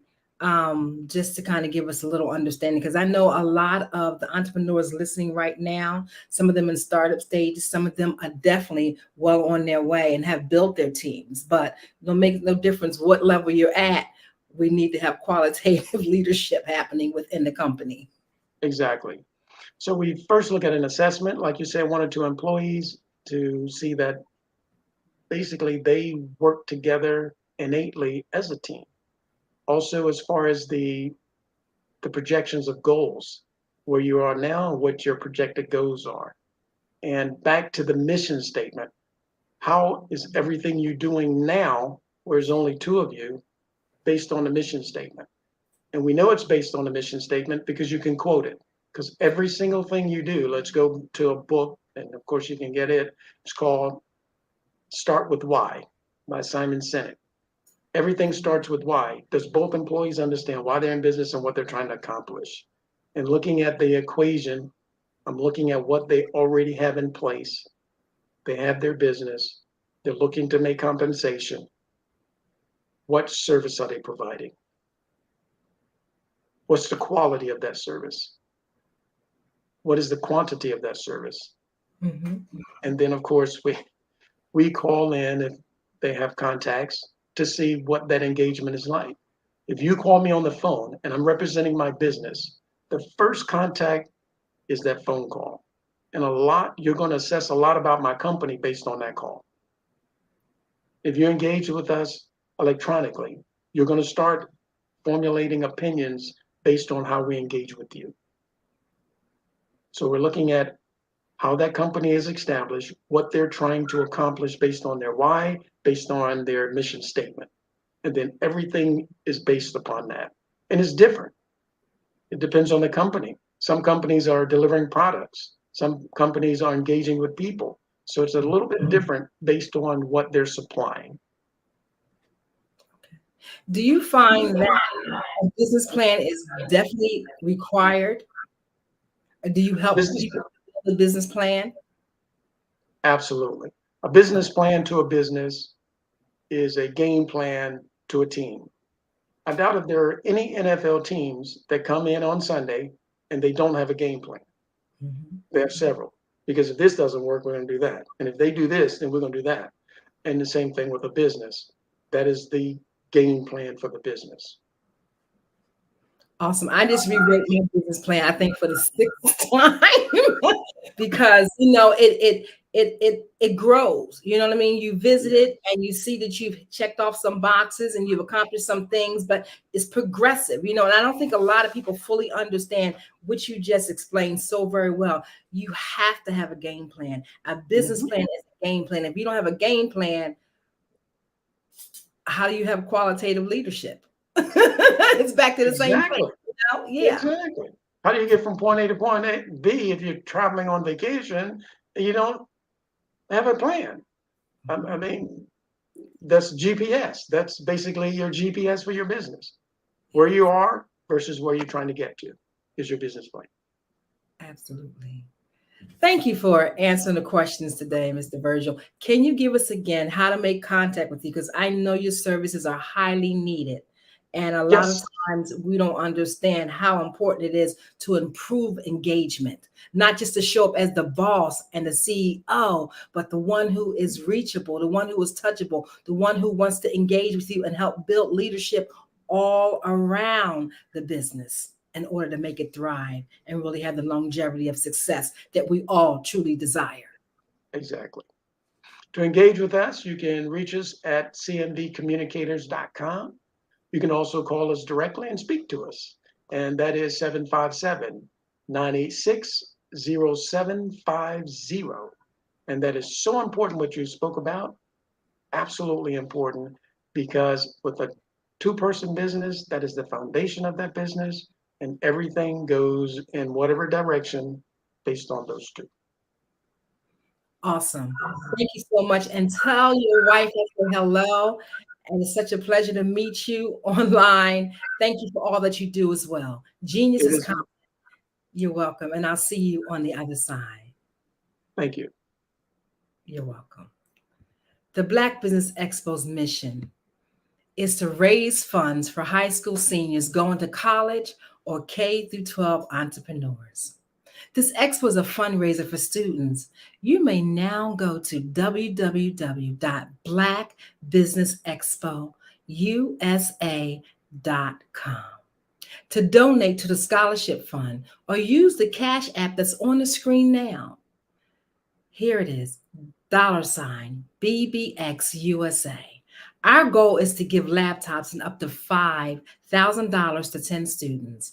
Students can register online at www.blackbusinessexpousa.com. Go now, because every dollar counts. So we want to remind you to donate to the scholarship fund. We want to thank our Black Business Expo USA sponsors for August of 2023. NC 100, Moody Capital Partners, Suede Soul, Lotus Richer Coaching and Training, Carolina, Virginia, Minority Supplier Development Council, Step Management, BHS and Associates, Margie McLean Foundation, Inc., The Genius is Common Movement, Earth Essentials, Melaine Shawnee Global, Executive Women's Success Institute, The Quality Coaching Company, Superwoman Business Services, Creative Force Studios, Lee Entertainment, Artistic App Design, The Breathing Experience LLC, and Black Business USA. Genius is common, and I'll see you on the other side. Did you know that approximately 333.34 million businesses exist today, according to a report from 2021? And you may be one of those businesses, or maybe you're not in the business market yet, but you're aspiring to be a business owner. Well, guess what? You're in the right place at the right time. Because let's face it, everything is about timing and opportunity.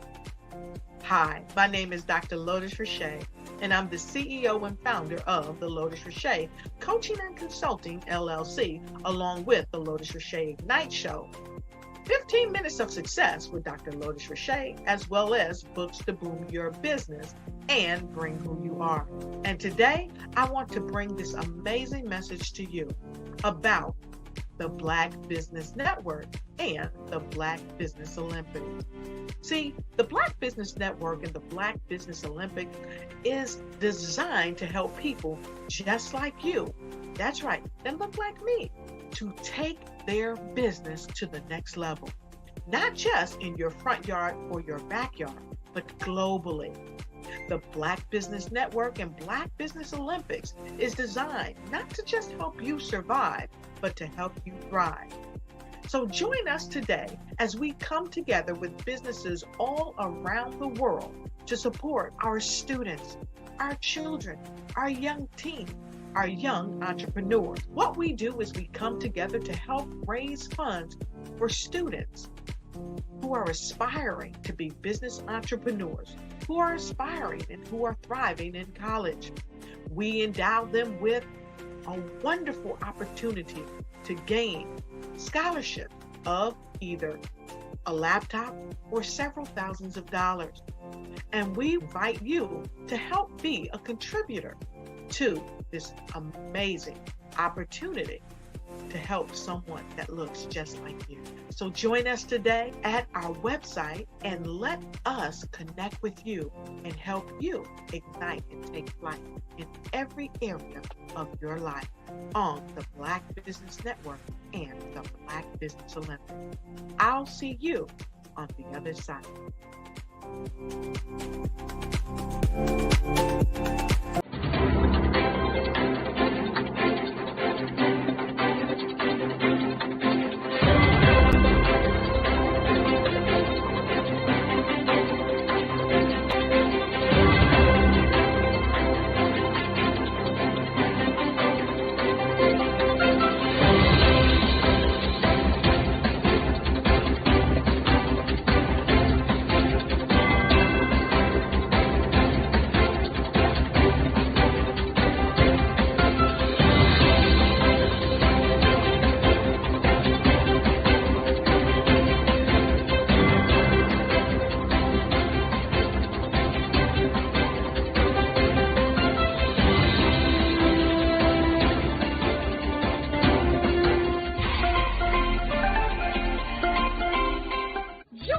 Dr. Eric Kelly III and a host of phenomenal speakers from all around the globe for this 7-day virtual event that you don't want to miss. The mission of the Black Business Expo is to raise scholarship money from kids all the way from high school all the way from college. The Black Business Olympics is one of the largest Black business showcases in the world. It is an opportunity for businesses and companies to showcase their businesses globally. We are going to be giving away laptops up to $5,000 away to students.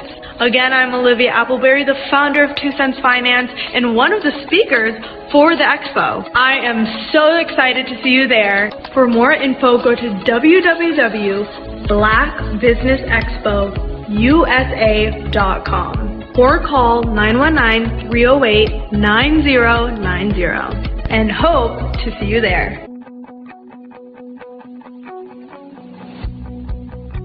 I am Black Business. From the moment I wake until the time I sleep. Yes, I am Black Business. I am Black Business. Tell me, are you Black Business? I am Black Business. Do you support Black businesses? Listen, I support Black business because I am Black Business. Black Business Expo, one of the largest business showcases in the history of Black business in the world. The world! Sign up today at www.blackbusinessexpousa.com or call 919-308-9090. I am Black Business.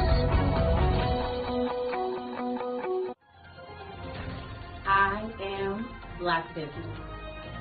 From the moment I wake until the time I sleep, I am Black Business. I am Black Business. Are you Black Business? I am Black Business. Do you support Black businesses? I support Black business because I am Black business. Black Business Expo, one of the largest business showcases in the history of Black America in North Carolina. Join Dr. Eric Kelly III and a host of phenomenal speakers from all around the globe for this 7-day virtual event that you don't want to miss.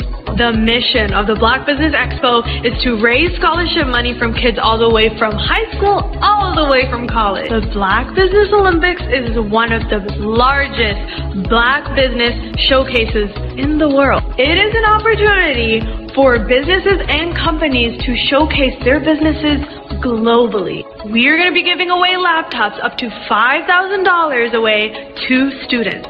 Again, I'm Olivia Appleberry, the founder of 2 Cents Finance and one of the speakers for the expo. I am so excited to see you there. For more info, go to www.blackbusinessexpousa.com or call 919-308-9090 and hope to see you there. I am Black Business. From the moment I wake until the time I sleep. Yes, I am Black Business. I am Black Business. Tell me, are you Black Business? I am Black Business. Do you support Black businesses? Listen, I support Black business because I am Black Business. Black Business Expo, one of the largest business showcases in the history of Black business in the world.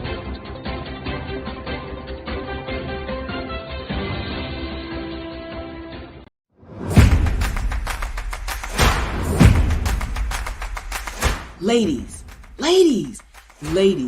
if you're a person who continually pours out, you won't want to miss this upcoming event. October 13, 14, and 15 at the Holiday Inn and Suites in Ocean City, Maryland, where we have a power-packed lineup of ladies who are going to pour into you. If you need to increase your impact, your influence, and your income, this is the event for you. Don't miss the power of sisterhood. These ladies coming from around the world to network and connect with you. Don't miss it. How do you get the information? Glad you asked. Go to barbarahsmith.com and click the link. All the details there. Don't miss Sisters Inspire Sisters to Advance, October 13, 14, 15 at the beautiful Holiday Inn and Suites in Ocean City, Maryland. What you know and I know together can change the world. I want to see you there. I was born in a little village on the island of Haiti. Many deadly diseases pounded me. It is as if they were on a mission to end my existence on this earth. I refused to give up. In 1983, I left Haiti and came to the United States of America. And I came with $5, 2 shirts. I didn't speak in English. I came to Atlanta. I got a job. I was a doorman. I was a doorman with a dream. What I used to do, I used to come on stage. I'd rehearse this moment that I'm standing in front of you. That's the power of a dream. Maybe today is the day you begin acting as if you already have it. And then step out with full force. Take a risk. No condition is permanent. Don't let your situation distract you. You are chosen. You are called. You are born for a purpose in this life.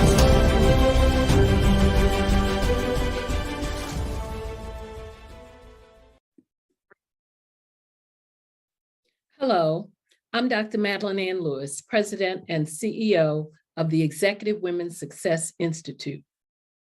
And my genius is helping women accelerate the path to success. You know, I was blessed to have strong women in my life who encouraged, motivated, and pushed me to do my best and to never even think about giving up on my dreams. So I say to women, we must show up to rise up. We have talents and potential, but who will see them if we don't speak up and get noticed?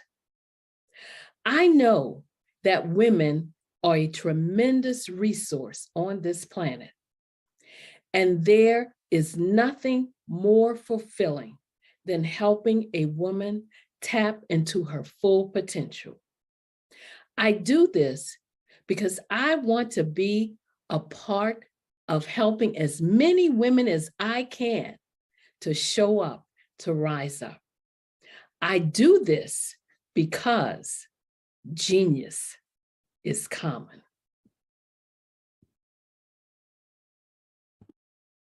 As women, you and I will contribute more to our organizations, more to our families, and more to our communities. When we show up to rise up, everyone wins.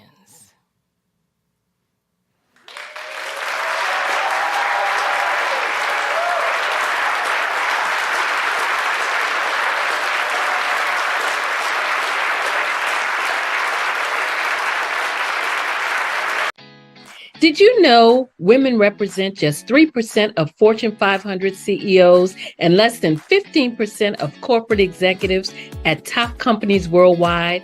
Have you wondered what the secrets are to getting into the top ranks, whether in the private or public sector? Do you want to figure out how to stop being held back in your career or passed over for promotion? Then you're in the right place. Hi, I'm Dr. Madeline Ann Lewis, President and CEO of the Executive Women's Success Institute. I have decades of experience in the military, the federal government, and corporate America, and my mission is to help women succeed and tap into their full potential. I want to reach 1 million plus women around the world to become the leaders they are meant to be. So if you want to move into a management or executive level position, or maybe you are a female veteran transitioning out of the military into business entrepreneurship, then reach out to the Executive Women's Success Institute at 301-693-3284. Let us get you on the fast track to success.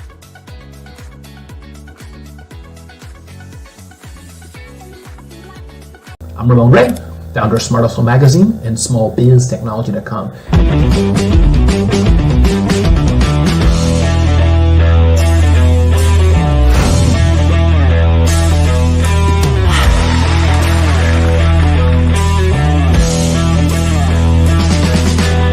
You're here today to celebrate small business success.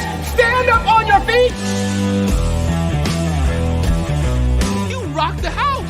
It was amazing. Didn't we learn? For me, success comes from failure.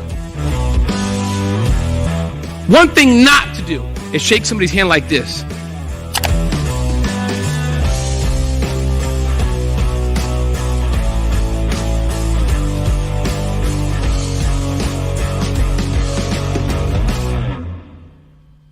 Absolutely. So our coaching program help people that have the lack of time, that lack strategies, and lack the confidence to go after their dream life. So we help them implement tools. We help them implement, I love to leave the inherited lack of finances or the education behind finances. But it wasn't until I lost my firstborn, my only son, that life changed for me. And where I was going after it all, living the corporate life, hit my 6-figure income, and living in my dream house with my dream man, driving my dream car. Wow. I nearly lost it all when I lost my son. And so I realized it only takes one financial catastrophe that can change your entire life. That's what made me start All New Beginnings. Because no matter what's going on in life, there's a new beginning. And because of that, we develop a program called Wise Minded.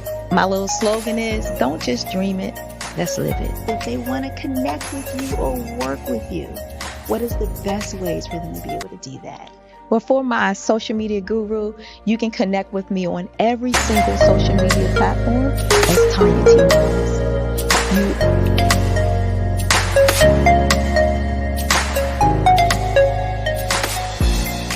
The Black Business Expo's mission is to raise funds for high school seniors going to college or K through 12 entrepreneurs. This expo is a fundraiser for students. Please, you may go to www.blackbusinessexpousa.com to donate to the scholarship fund or use the Cash App at $BBXUSA. Our goal is to give laptops and up to $5,000 to 10 students. Students can register online at www.blackbusinessexpousa.com. Every dollar counts. Please donate to the Black Business Expo USA Scholarship Fund.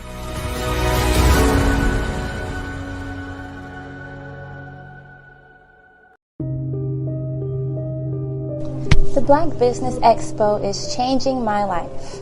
This year, they are giving away laptops and even $5,000 in cash to students just like me.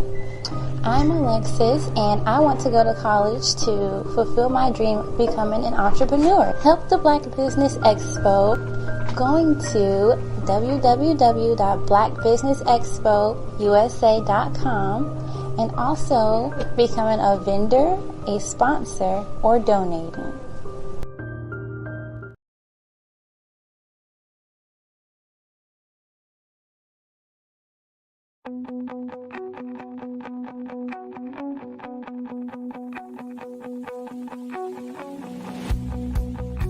I am Black Business. From the moment I wake until the time I sleep. Yes, I am Black Business. I am Black Business. Tell me, are you Black Business? I am Black Business. Do you support Black businesses? Listen, I support Black business because I am Black Business. Black Business Expo, one of the largest business showcases in the history of Black business in the world. The world! Sign up today at www.blackbusinessexpousa.com or call 919-308-9090. I am Black Business.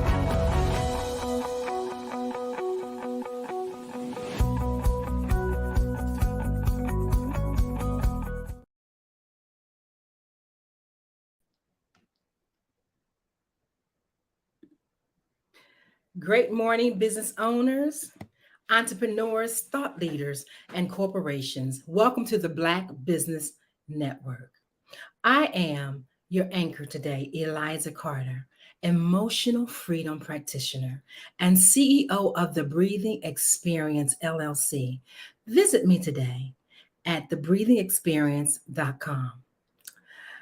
Black Business Network is a 24-hour network showcasing Black businesses, business owners, entrepreneurs, and thought leaders worldwide. We have speakers from North Carolina, London, Singapore, Africa, Japan, and cities all over the United States. The Black Business Network is a global community sharing its business knowledge to empower, to inspire, and to educate businesses about business. Our next dynamic speakers are: one, Miss Janet Butler is a native of Ivor, Virginia. She graduated from Smithfield High School and went on to further her education at several local communities, graduating with a range of degrees in education field of studies. Ms. Butler is an accomplished self-publisher, author, poet writer, educator, and public speaker. She walked on one raise and has been published in local and out-of-state newspapers for her professional accomplishments in education as an author and small business owner. She has the pleasure and honor to share the screen with Bruce George of Def Poetry Jam, and has worked alongside many other wonderfully talented and creative professionals. She enjoys motivating and inspiring others to see longevity, but to think in the now. And our next dynamic speaker with her is Jara Clark, a mother of 2 boys. She is a graduate of Norfolk State University, where she earned a bachelor's degree in psychology. She is a former mixed fit.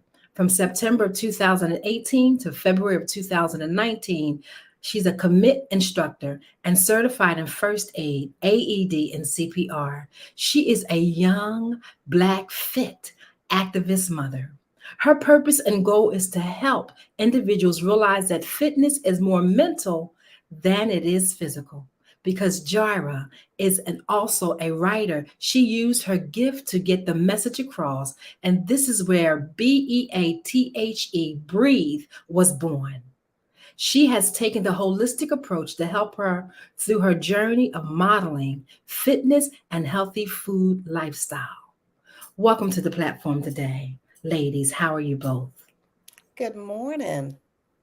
Thank you so much for having us on this platform this morning. You're very welcome. I am looking forward to hearing the jewels that you're going to share. Genius is common, and I will see you ladies on the other side. See you soon. See you soon. Good morning. Oh How my are goodness, you? we keep bumping into each other. I know. I am well this morning. Happy Sunday. Well, you too. Thank you so much. Thank you for joining me today on this platform. Yes, thank you for the invite. So we know that you're an author, and I really want to get into it. You know, I love your books, but I wanted to talk a little about your upbringing. Ivor is a remote farm. Yes, it sounds unique and inspiring. How did your early experiences shape your perspective on life and writing? Well, my early experiences were shaped because of the farm. I enjoy so much being a country girl to the heart and soul of me. That's the core of my essence. Being on the farm, it gives you so much free reign to do what you want, say what you want, and be your authentic self at all times because your surroundings are so vast and natural and wide. There's not a lot of people out there, as you can tell. And with a lot of trees and nature and just with family alone, I said it just allows me to be who I am and be able to be creative and write based off of nature. I love it. I love it. See, I'm a country girl, but not as far as country as you, right? I still had neighbors next door and all of that, but I can attest that having a lot of nature around does change your perspective on life because you get a chance to really attune yourself with the world. But you have a book, Memoirs of the Heart, Mind, and Soul. It's already touched so many hearts. Can you share some insights into the themes and emotions that inspired this collection of poetry?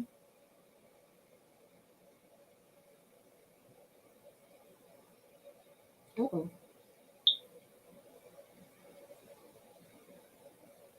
Seems we've lost her. Don't worry, y'all. She'll be right back. You gotta love the internet. I do apologize. I'm back. Hey, I told him you would be right back. I know. This internet service, I tell you. Yeah, and that's what I said. You can't trust it. So Yes. the question that I had was your book, Memoirs of the Heart, Mind, and Soul. It's already touched so many hearts. Would you mind sharing some insights into the themes and emotions that inspired the collection of poetry? My poetry was started because of my grandmother ultimately telling me to write things down. For some of you that do know and some that don't know, I've been on a lot of platforms explaining myself and who I am as a person and how I became into myself as an individual later on in life. That started out with the journey of being a select mute. And so, with that being said, me choosing to turn my voice off, if I had to communicate in some form of fashion. And my grandmother told me, well, if you're not going to talk, then I need you to write your information down. So she gave me whatever was handy at that time. It could have been an envelope or a piece of newspaper, a newsletter, anything. And I would just write my information down and she would read it and respond that way. So that allowed me to feel comfortable being that select mute, but also expressing who I was and what I needed at that time in a different form. And of course, it becomes cumbersome trying to keep up with paper, reading things, back and forth. So she gave me my first journal.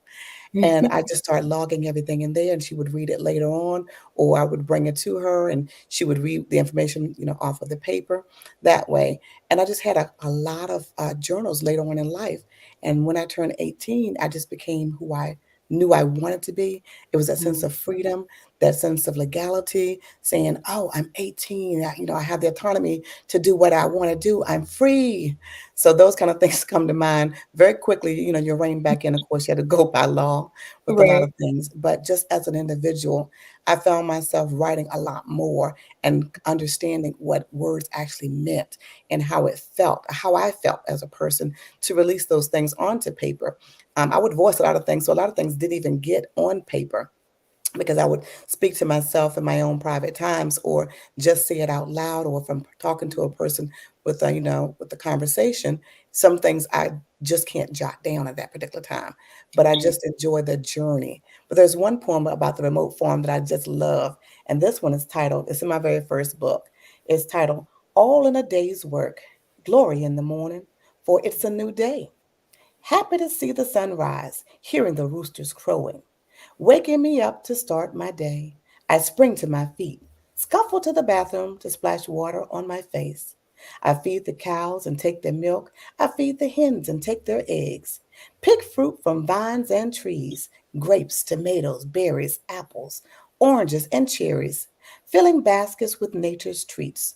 Shuck the corn, pulling from the ground potatoes, tomatoes, carrots, and onions, all in a day's work. And that's usually how we started our days. And especially on the weekend, it was no exception. Still at the crack of dawn, we'd get up. Because grandmother used to always say, "Ain't no rooster in the hen house like the one on the fence." And that's, and that saying was because at the crack of dawn, your day begins when that sun comes around the horizon. You have all day to get so much done. Even though there are 24 hours in a day, you have at least 12 to 15 hours a day that there's something that you can do to be productive. That's correct. Oh my goodness. So, one, thank you for sharing that poem with us. It was phenomenal. And as an avid reader, you can see the books behind me. I love kids' books because of the vernacular that is typically used in them. It's higher than what maybe the children are used to, but that I've always said is because of the fact that the adult is supposed to inform the child. Hey, this word means this, and your writing was just so whimsical as a kid. Like I can see you getting up, and I love the word scuffle because you're not really running, but you're not walking, you're getting there quickly as possible. It sounds very childlike.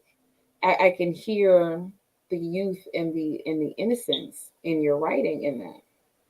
I enjoy getting up in the morning. I still get up early in the morning, and I think about my grandmother and grandfather and my dad, how we got up on the farm all the time. I have this internal alarm clock. No matter what time I need to get up, I'm up.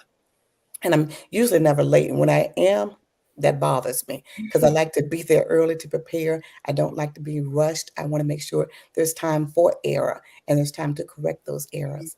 So for me, getting up is not a problem and then enjoying the entire day. Yes, and those words that you were talking about, using the word scuffle, because that's how you feel in the morning.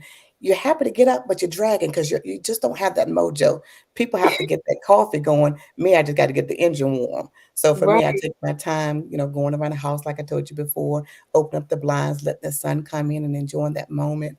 Go to the front room and open those blinds and look out at the cars that left the parking lot. And here I am still here, kind of like you say, scuffling around and getting things done before I leave out because my day starts the moment that I get up, but I cannot leave my house in disarray or disorder because that leaves clutter in my mind for the day. I absolutely love that you said that is a lesson that I'm trying to impart on my children. A little bit of balance because sometimes you can leave the dishes in the sink. It's okay. It's not Mhm. going to hurt anybody. However, you shouldn't make a habit of leaving the dishes in the sink because then that's poor practice. I absolutely love that. And now you mentioned earlier about how you were a selective mute, and I find it very interesting that that is a commonality amongst women. Um, Maya Angelou was one. I'm not going to name a bunch because Maya Angelou is my favorite. Um, Yes. But Yeah, she sticks out for me. She is one of my favorite authors, and I do yes. relate to her. And like I said, our journeys were similar in some form or fashion as far as the select mutism came. But for the most part, her journey was a little different because she felt hers took a life, and it was the Mhm. cause of that. And in some ways, mine was taking my own life by Right. turning my voice off and not being heard. Because when you're not heard, you're not seen, and not seen, not heard. And I just remember hearing the old fashioned saying children were to be seen and not heard. And I took it so personal that I internalized that I didn't matter. My voice needed to be shut off. No one wanted to hear what I had to say. I was irrelevant. I was not important. So that was my journey for the longest time. It was about a good 6 years, 7 years, but it was from age 8 to age 13. And a lot of the times, when I came out, started talking again, it was only to family members or people I felt very, very comfortable with. Going out, no, I did not do that. Oh my goodness. I can only imagine. There's a movie on some platform about the two twins that were silent, but they only spoke to each To other. each other. Yeah, and I it saw that movie as well because they had that connective bond, and I correct. had that with my younger brother. Unfortunately, he was murdered. And Mm. I ended up caring for his son for several years until he went back with his mom. But I understand that connection. Like I didn't even have to talk to my brother when I knew he passed. I had that internal, even though I wasn't even a twin. We have a twin. He has a twin, or had a twin rather. Had a twin sister, and that's my baby sister. And it's just funny because they were so opposite of each other, but he and I connected so much more. And I never had to really speak to him. It was almost like we spoke telepathically. So that Everybody. was another way for me that I did not always have to express myself because he always knew. And then when this happened to him, I knew it. My stomach hurt. My headache came on. I couldn't even function. I had to lay on the bed. And my husband at the time asked me, "What in the world is wrong with you?" I said, "I don't know. I feel like a Mack truck just literally hit me. I want to cry. I want to scream, but I don't even know why." And then my voice just shut right off. And I tried to call my brother. He wasn't answering. I was like, "It's got something to do with him because of that connection." I just feel like something happened that I felt Mhm. this heavy burden. And I tried to call him back. And then we had pagers, which is ironic. So I paged him, and I paged him 411 to say it wasn't an emergency, but he knows to call me. But then he Right. didn't call me. So I paged 911 acting like it was an emergency so he would call. He still didn't call. And that was totally out of character for him. And Right. so when I found out later on that afternoon or evening rather, that he had been murdered, it was devastating. It was very devastating. Oh my goodness. Yeah. So many times in your life you've been pressured in a way to kind of just silence yourself. But it's interesting that that may have been the way to kind of get you to self-reflect and really truly learn yourself. And again, it's not God is funny in that way, right? Where he puts us in these places to learn these things, especially at such a young age. Um, but then you produce your book, Shh, don't tell all of it, just some of it. I love that title. I always have to say it with the shh. And I get tickled every time that somebody says it because one, they do it the way that you just finished doing it. Two, that's like, well, what's behind that title? I was like, well, it's a little more salacious than the other ones. so, Ooh, that's right. It was so like my titles, captivating. like I told you before, my titles were very purposely written and created along with the covers for my books.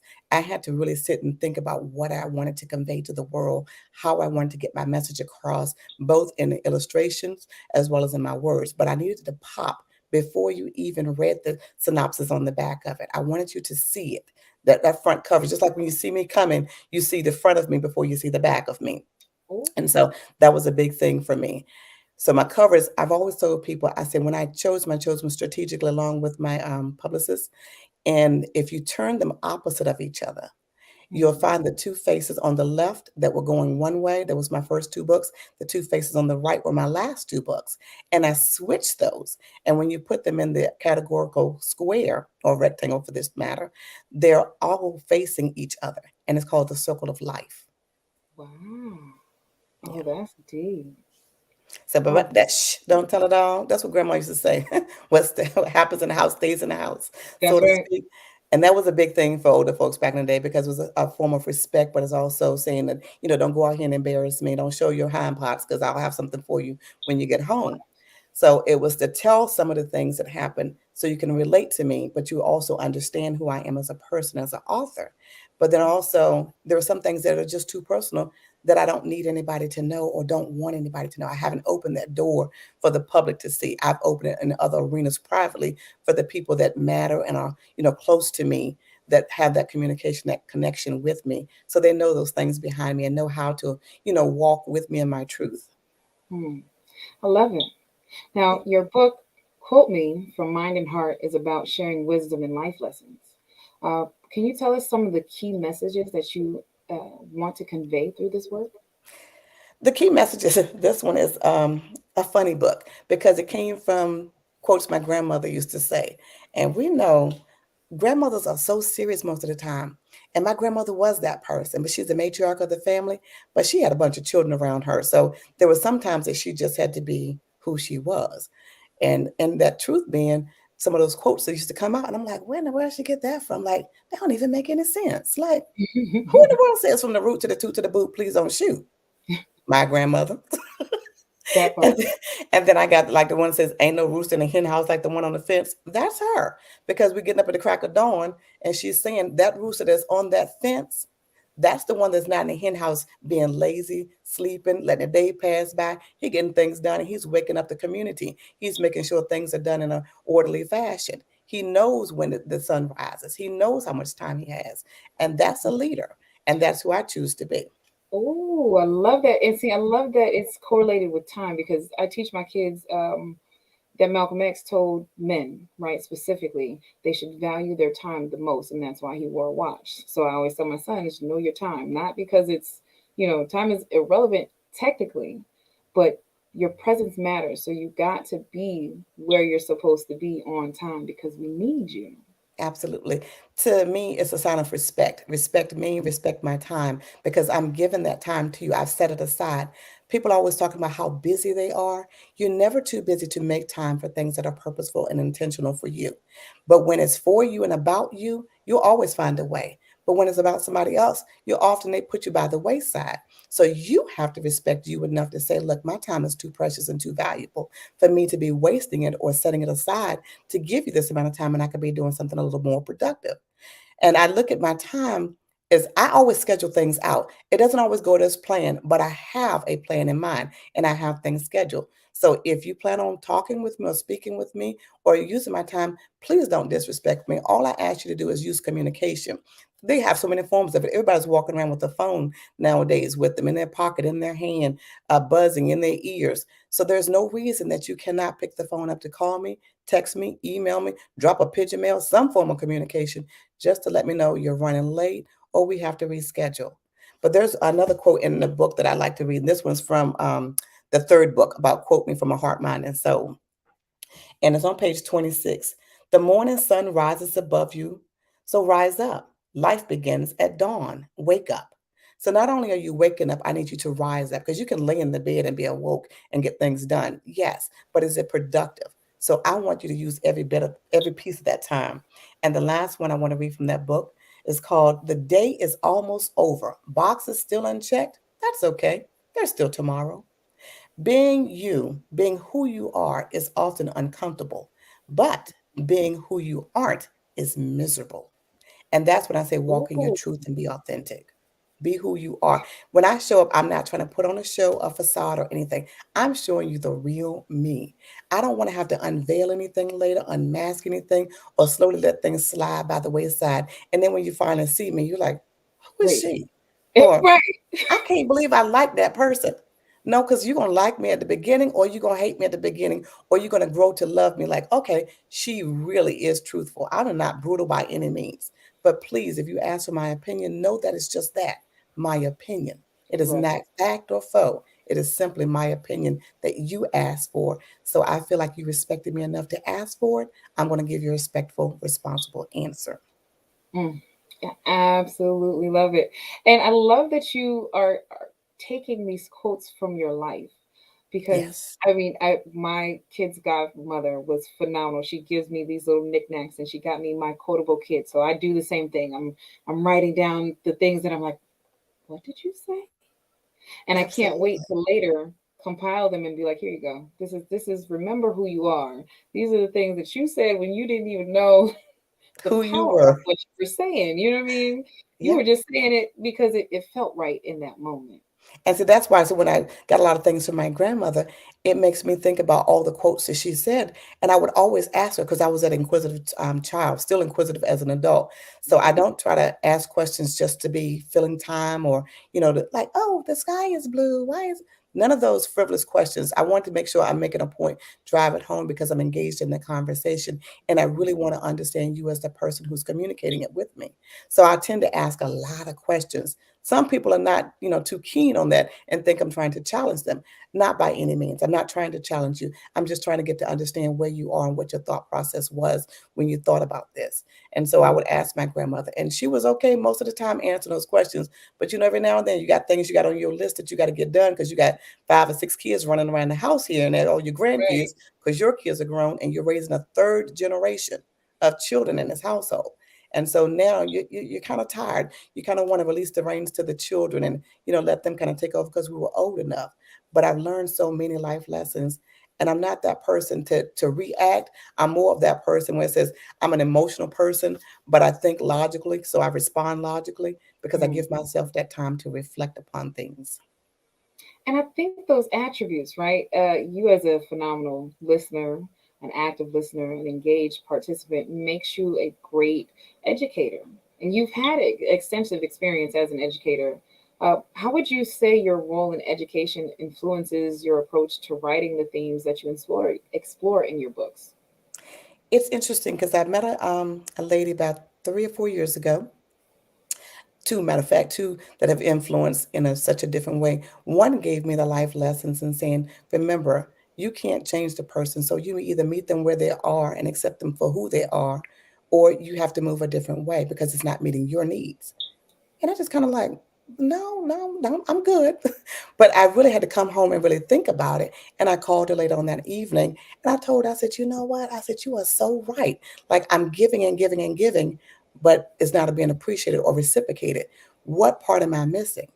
I'm missing the part where I'm trying to give so much that I'm overlooking the part the person doesn't appreciate it, doesn't know how to. And can I meet that person where they are? And at that time, no, because I can't accept anything less. I can't accept anything that's subpar. And for education, I met another young lady who I was reading an email one day. And I was all to pieces about this email because I'm like all in my emotions. Like I said, I don't react and I don't respond to it.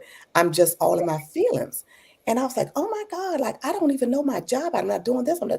So I took it all very personal. So I took it to this person because I knew this is another authentic person in my life that I can get the truth from. She's not going to sugarcoat it. She's going to give me a straight shooter. It's going to be what it is. So she sat me down. She's like, tell me more. And I'm like, I just told you, I read it. She's like, no, tell me more. How are you feeling? I said, I told you how I felt. I'm all the pieces, blah, blah, blah. I'm going all these details. She said, yes. Okay. So now you've had that to get it out. You've got it out your system. And I'm thinking, no, I haven't. I'm just getting started. But she says, now read the email again, but this time slowly. So I read it slowly. She would stop me at certain points. But to say that is to say this is that take the emotion out of it.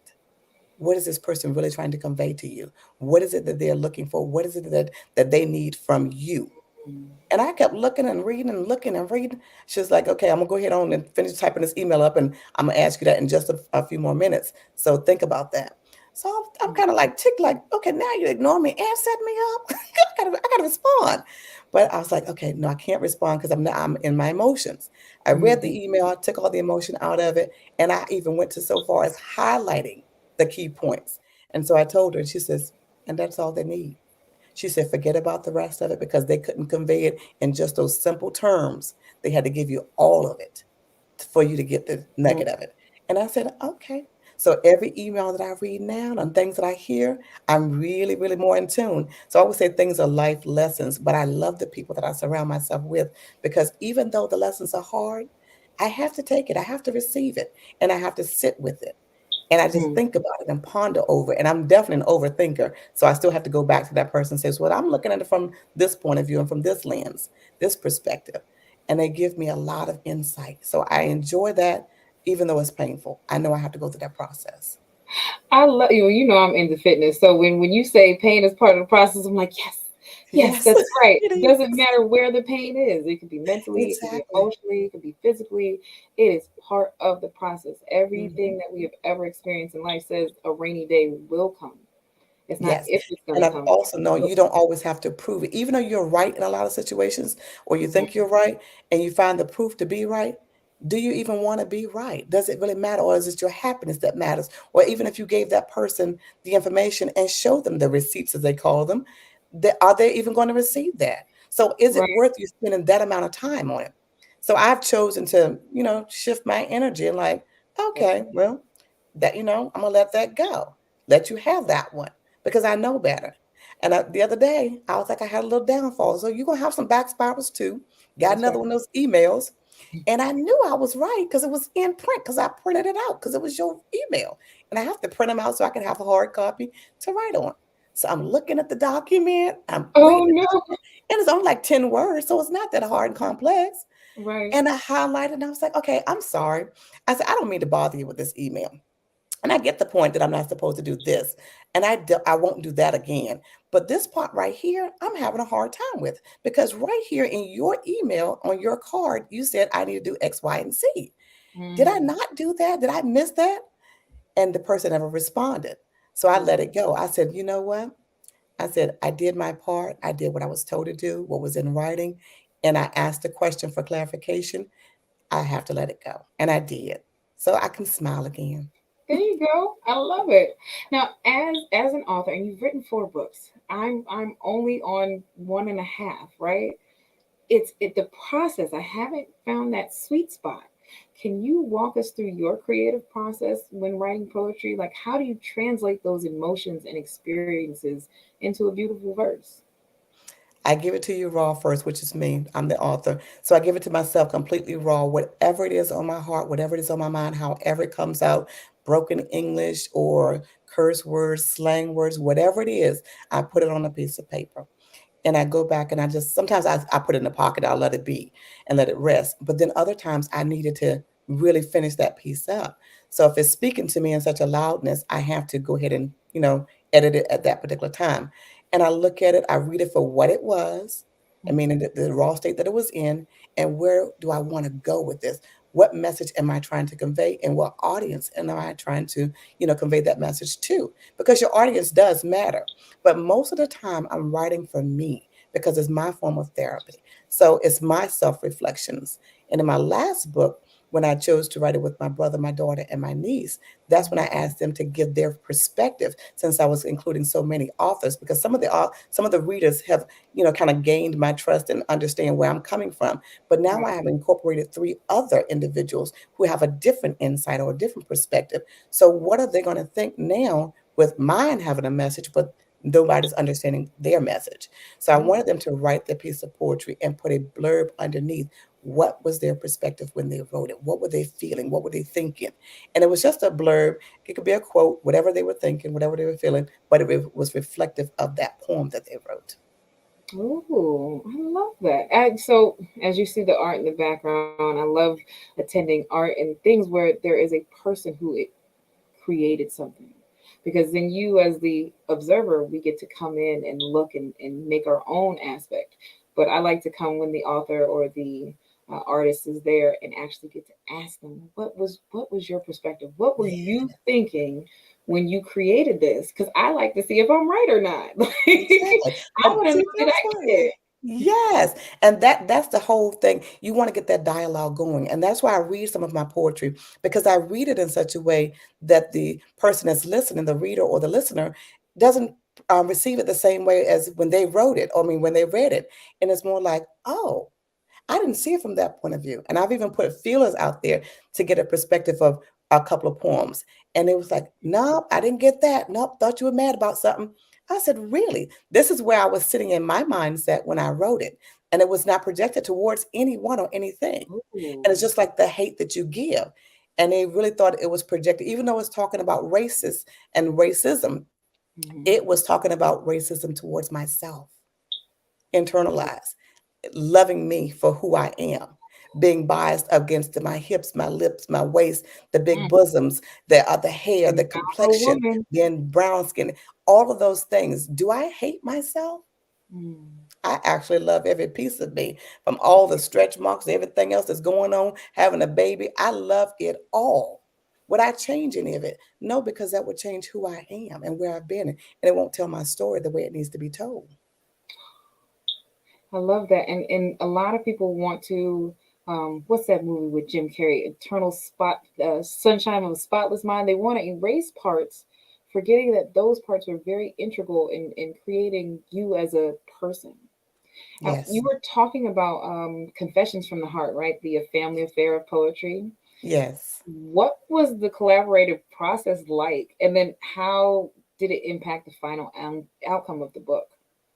Well, I got to take the lead because I had already been the author. My brother wanted me to take the lead, and he wanted to kind of be behind the scenes. But it was so funny because we were all four of us were going through a personal experience at that time.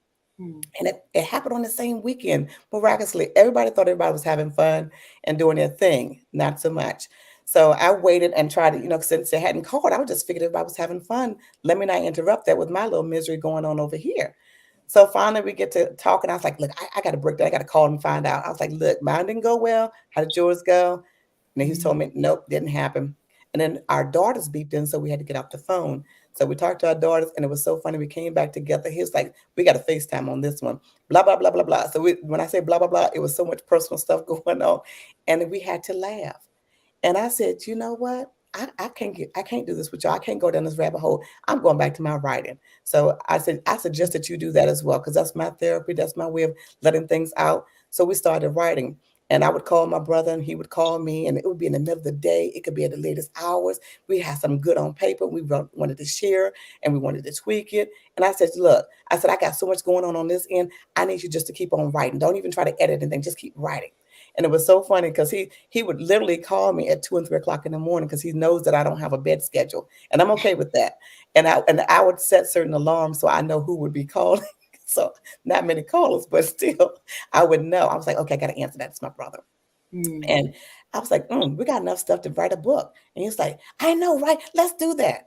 That really was not my intention. That was just me throwing it out there. And then he kind of laughed. He's like, no, for real, we had to write a book. And it'll be cool because it's a family affair. And you can get Lexi in, we can get my daughter in. I was like, okay. I said, that's cool. I still wasn't really on board. I just kept writing because that's what I knew I wanted to do. But I wasn't really looking for that next book. But he kept writing on his end. And the more that he wrote, the more that he talked to me, and the more he wanted this journey to come together, and we do it together. And I said, you know what, James? Let's see. We haven't done anything in a while. Let's go ahead and do that.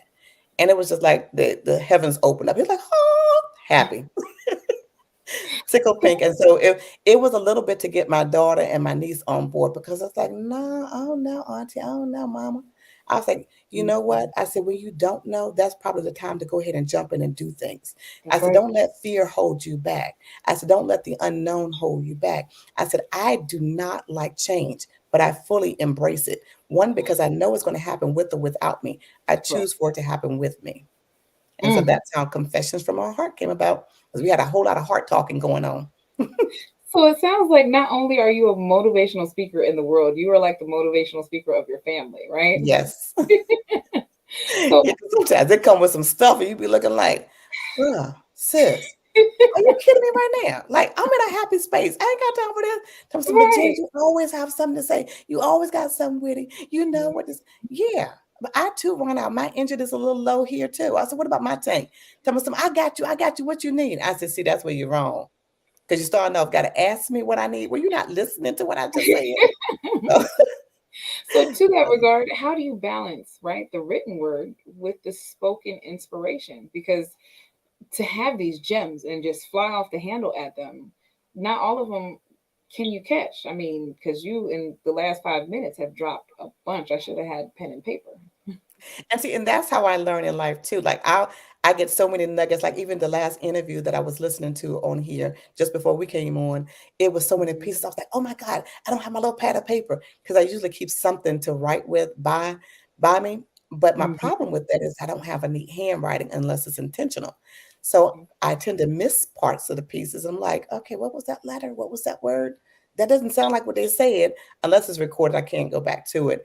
And sometimes for me, like with Dr. Kelly last interview, he told me, he says, um, you were so funny behind the scenes. What happened? He said that camera came on and you was like, yes, my name is Jen Butler. And I said, I know, I know. I'm sorry. I said it's sometimes it's where you are, you change your, your viewpoints or how you want the world to see you. So if I'm in that moderated position, I want to look like the anchor that I'm supposed to be and hold it down. So try not to be too funny because it wasn't a comedian show, a comical show, and I wasn't that arena. So that's why I looked at it that way. And he was like, no, I just need you to be you. I was like, oh, well, we got that then. Right, you should have told me that from the jump. Exactly. So when I leaned into it, I was like, genius is common, y'all. I'm just telling you, you got it inside of you. You live it, you breathe it. You are it. Genius is common. Genius is common. Well, to that, right? What advice would you have for aspiring writers who want to infuse positivity and inspiration into their work, much like you have your poetry? My advice to anyone for anything, even if it's not writing, even if it's just living life, I always sit and say, ponder over things before you react to something, before you respond to it. Don't react because you only have that split moment to make that first or last impression. You can have done wonderful things throughout your entire life. I am 50 some years old. I could have went miraculously every single day, hit points, blank bullets, everything all straight and look wonderful. But that one time I'm human and I fall, that's the one thing they're going to always remember. And so I say, reflect on you, take it in, internalize, think about it. Don't be like me and overthink it because I can give to you from every angle, but I want you to process it and then let it go. If it still bothers you or is still on your mind, it's meant for you to address it in some form or fashion. Now you have to think about how it is that you want to show up for that conversation or how it is you want to show up for that interview. So think about it first. That's my process. Is just think about it. Ooh, that's so powerful. I got in as I transformed, I got into fitness and I had to do that. I had to step in and be like, what are you going to look like today? What do you want these people to receive from you? Absolutely. And I love the fact that you brought fitness in because it's dealing with the mind, body, and soul. And notice all of my books attack that mind, body, soul, and spirit, but you attack it physically because when your body's in tune, your mind is right, you feel good. We always know when we lose those couple of pounds around, the midsection, we are like, Right. oh, look at me, boo. Don't you notice it? And you just feel wonderful. So you convey something different than when you feel heavy and your mind is not clear or your body is not where you want it to be. So it doesn't have a package to fit in, but you have to fit your own wrapping. So you make Ooh, that for yourself. So I love that about you. thank you. And thank you so much for joining me today. It has been wonderful with this Yes, fireside it's chat talking with always a pleasure chatting with you. you. Yeah, thank you. Ladies, I love your authenticity. I tell you, and the rawness of the truth that you brought today. Poetry didn't always think about it as therapeutic. You know what I mean? Yes. Always going with the flow, the rhythms and the rhymes, and I'm just grateful for the insight that you brought today, Janet. And Jara, the way you were able to just articulate and go back and forth in your fireside chat. A lot of times I think as women, we miss that. We've got to be our authentic self, even in the most challenging times, because that's the time we get to release it, right? Let it go and get back to our flow. Because anything that keeps us stuck, we don't want it anyway, That's right. Exactly. Sometimes we are stuck, but we know now how to get out of being unstuck. You know what I mean? So I truly, truly appreciate your queendomship that you operated in today. And I can tell this is the flow of your lives. So thank you. And I will be connecting with you both. I thank you for your time. And genius is common. And before I close out, how do we get in contact with both of you before I say that? Go Well, ahead, for Miss me, you Jen. can get in touch with me on Facebook, my first name and last name. Well, actually, it's Janet Slade Butler because I use my maiden name as well. And crafted right from the heart. I also have a website for that. And then you can go on Amazon to buy my books at bit.ly /uppercase craft, CRAFT, right, WRITE. Nice. Nice, Beautiful. nice. And you can find me on most social media platforms. That's Instagram, Facebook, TikTok, and YouTube at Fit Goddess Tribe or Fit Goddess Tribe Mindset, which is the Facebook account. And she is amazing. Y'all would love her. So genius is common. Genius is common. Yes, and I will see you both on the other side. And thank you again for your presence. Thank you, Ms. Carter. Yes, thank you. Wow, wow, wow. The Black Business Expo's mission is to raise funds for high school seniors going to college or K through 12 entrepreneurs. This expo is a fundraiser for students. You may now go to www.blackbusinessexpousa.com to donate to the scholarship fund or use the Cash App that's on the screen below. Yes, $BBXUSA. Our goal is to give laptops up to $5,000 and to 10 students. Students can register online at www.blackbusinessexpousa.com. Every dollar counts. So we want to remind you to donate to the scholarship fund now. We want to thank our Black Business Expo USA sponsors for August of 2023.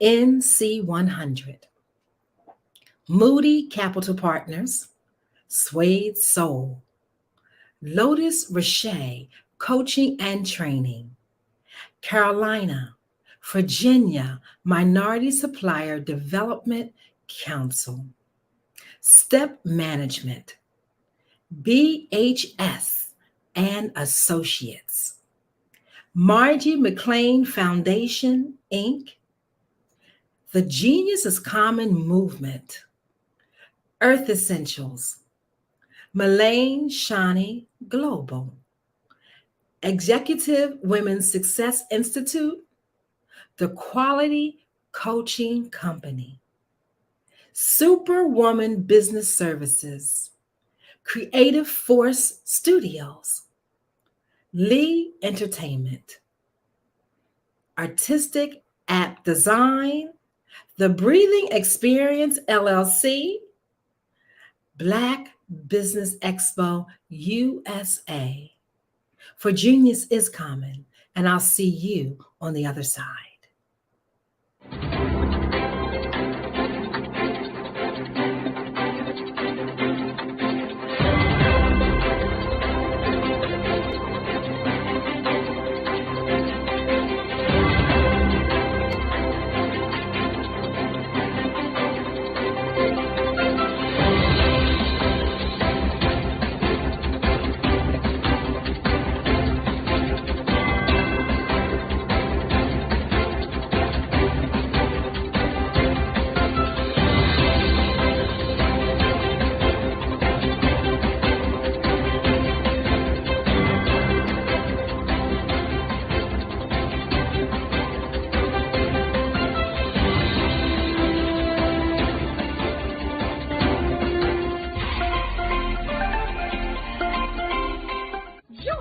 Dr. Eric Kelly III and a host of phenomenal speakers from all around the globe for this 7-day virtual event that you don't want to miss.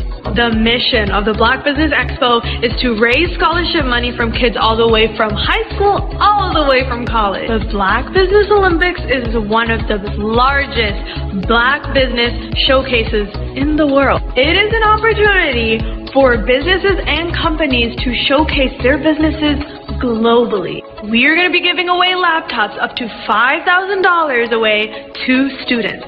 Again, I'm Olivia Appleberry, the founder of 2 Cents Finance and one of the speakers for the expo. I am so excited to see you there. For more info, go to www.blackbusinessexpousa.com or call 919-308-9090 and hope to see you there.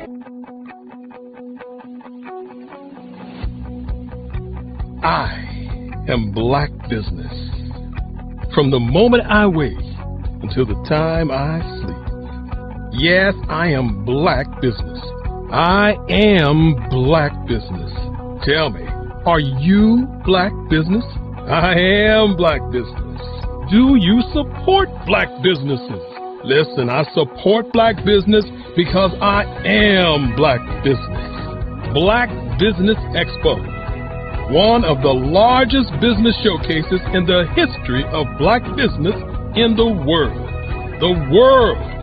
Sign up today at www.blackbusinessexpousa.com or call 919-308-9090. I am Black Business. I am Black Business. From the moment I wake until the time I sleep, I am Black Business. I am Black Business. Are you Black Business? I am Black Business. Do you support Black businesses? I support Black business because I am Black Business. Black Business Expo, one of the largest business showcases in the history of Black America in North Carolina. Join Dr. Eric Kelly III and a host of phenomenal speakers from all around the globe for this 7-day virtual event that you don't want to miss. The mission of the Black Business Expo is to raise scholarship money from kids all the way from high school, all the way from college. The Black Business Olympics is one of the largest Black business showcases in the world. It is an opportunity for businesses and companies to showcase their businesses globally. We are going to be giving away laptops up to $5,000 away to students. Again, I'm Olivia Appleberry, the founder of 2 Cents Finance and one of the speakers for the expo. I am so excited to see you there. For more info, go to www.blackbusinessexpousa.com or call 919-308-9090 and hope to see you there. I am Black Business. From the moment I wake until the time I sleep. Yes, I am Black Business. I am Black Business. Tell me, are you Black Business? I am Black Business. Do you support Black businesses? Listen, I support Black business because I am Black Business. Black Business Expo, one of the largest business showcases in the history of Black business in the world.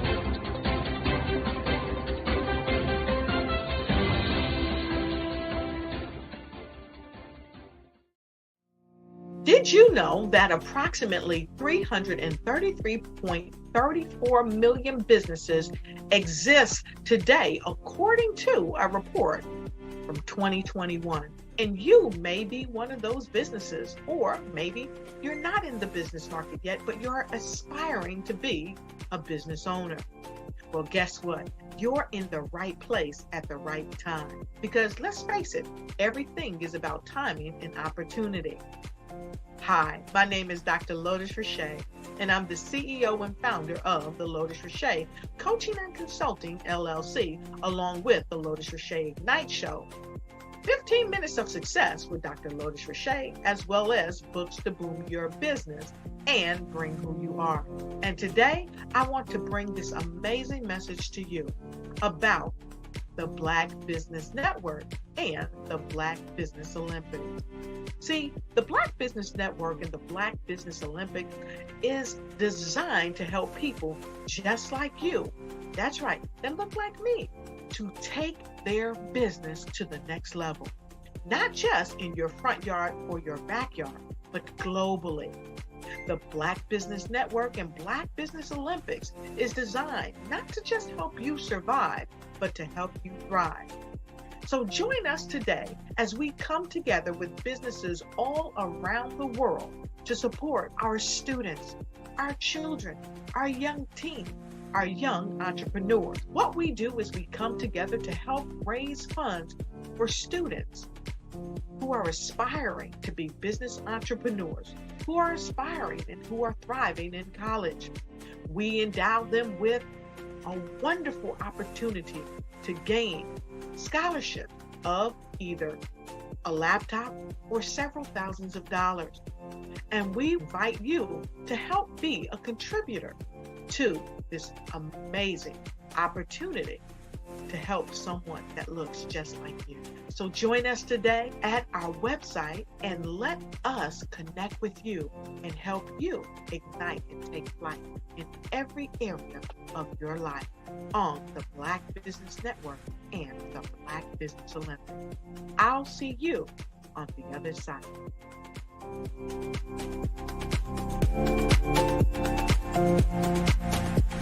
The Black Business Expo's mission is to raise funds for high school seniors going to college or K through 12 entrepreneurs. This expo is a fundraiser for students. Please, you may go to www.blackbusinessexpousa.com to donate to the scholarship fund or use the Cash App at $BBXUSA. Our goal is to give laptops and up to $5,000 to 10 students. Students can register online at www.blackbusinessexpousa.com. Every dollar counts. Please donate to the Black Business Expo USA Scholarship Fund.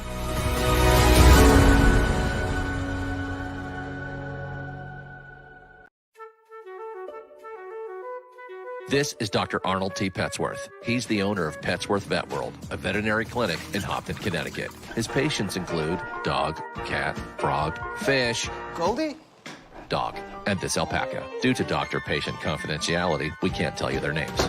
Business at Vet World was steady, and then quarantine hit. Neighbors brought new four-legged friends into their homes. Bunnies. Bunnies everywhere. Dr. Petsworth welcomed these new patients with open arms. The only problem? There were more appointments than he could manage. That's when Dr. Petsworth turned to his American Express business card, which offers spending potential that's built for his changing business needs. He decided to hire a new assistant, Julio, and with spending power built for business purchases, he used his card to furnish a new exam room. Together, Dr. Petsworth, Julio, and American Express Business made sure all the pets of Hopton got the love and care they deserve. And everyone was happy. Get the card built for business by American Express.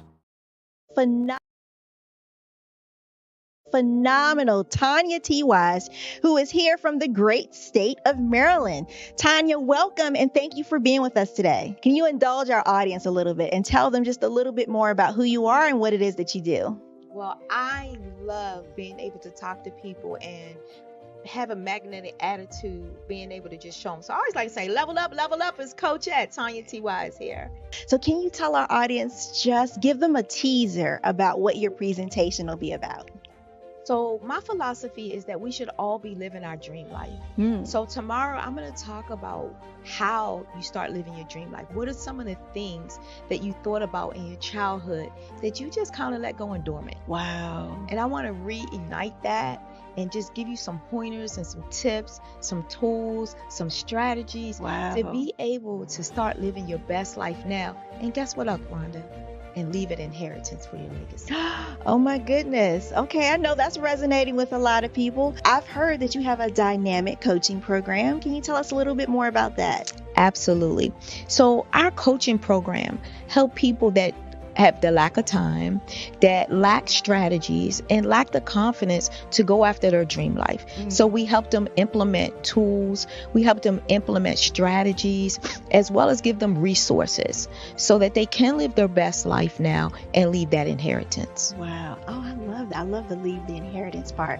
Listen, you are dropping some major nuggets, and I know a lot of what you're saying is resonating with a lot of people, but I think we're all curious. How did you even make this transition into the speaking and coaching arena? What's the story behind this? So I started out in finance, and I realized that a lot of people don't necessarily go after their dream life because of the lack of finances or the education behind finances. But it wasn't until I lost my firstborn, my only son, that life changed for me. And where I was going after it all, living the corporate life, hit my 6-figure income and living in my dream house with my dream man, driving my dream car. I nearly lost it all when I lost my son. And so I realized it only takes one financial catastrophe that can change your entire life. That's what made me start All New Beginnings. Because no matter what's going on in life, there's a new beginning. And because of that, we develop a program called Wise Minded. My little slogan is, don't just dream it, let's live it. If they want to connect with you or work with you, what is the best ways for them to be able to do that? Well, for my social media guru, you can connect with me on every single social media platform as Tanya T. Wise.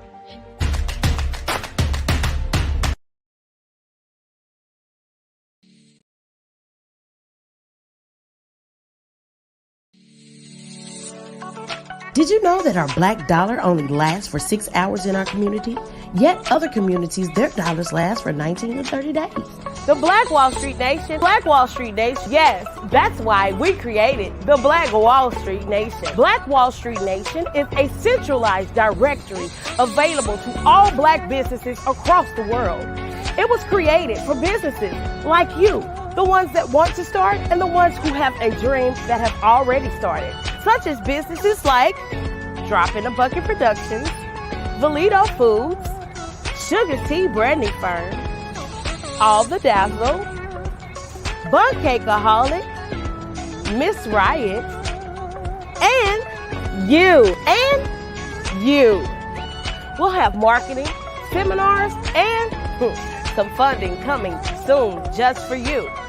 So, we want you to come and join us. www.blackwallstreetnation.com. See you there.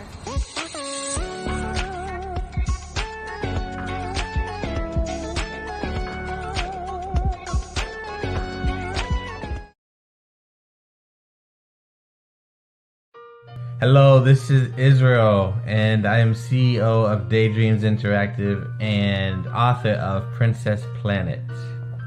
So, genius is common, and as a kid, I loved to daydream. Even as an adult, I loved to daydream.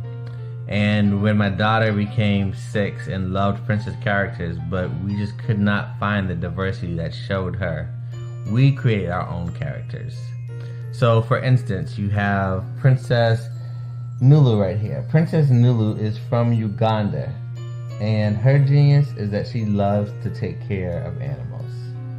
She can actually even listen and hear what they say. And then we have Princess Isabella right here. Princess Isabella, she's from Cuba, and her genius is biochemistry. One day she hopes to eliminate disease.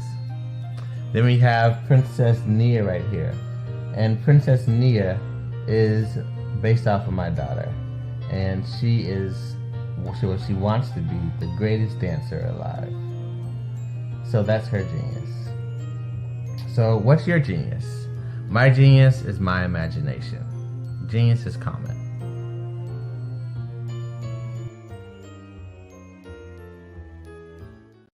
Hey guys, my name is Caden. I'm the CEO of Caden Teaches, and my genius is teaching kids about financial literacy. Throughout my financial products, such as my financial flashcards, my activity book, and my newest project, my financial bus, which I bought. And on the bus, it has a mock bank where kids will learn how to deposit and withdraw money, a mock grocery store where kids will be able to learn how to have a family budget, and a mock stock exchange where kids will even be able to learn how to invest in stocks. Now, I decided to start teaching kids about financial literacy because I find that most kids graduate high school without even knowing the basics about financial literacy.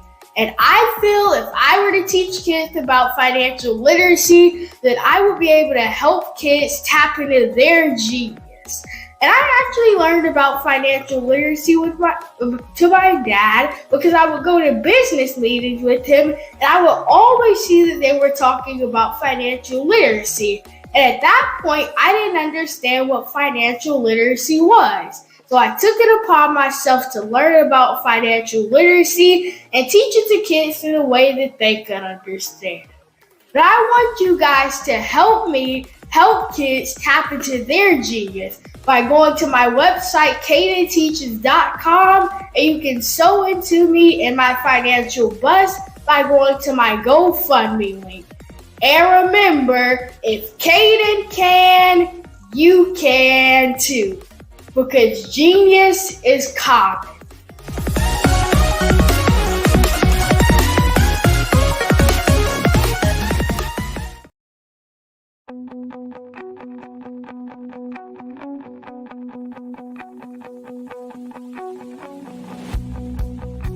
I am Black Business. From the moment I wake until the time I sleep. Yes, I am Black Business.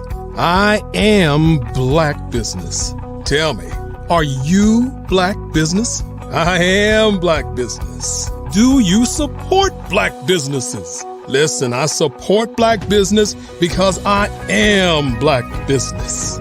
Black Business Expo, one of the largest business showcases in the history of Black business in the world. The world!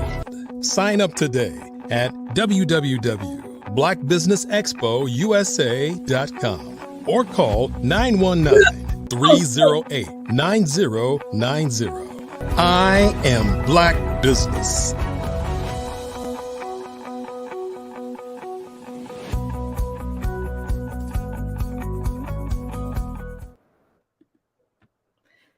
Great morning, business owners, entrepreneurs, thought leaders, and corporations. Welcome to the Black Business Network.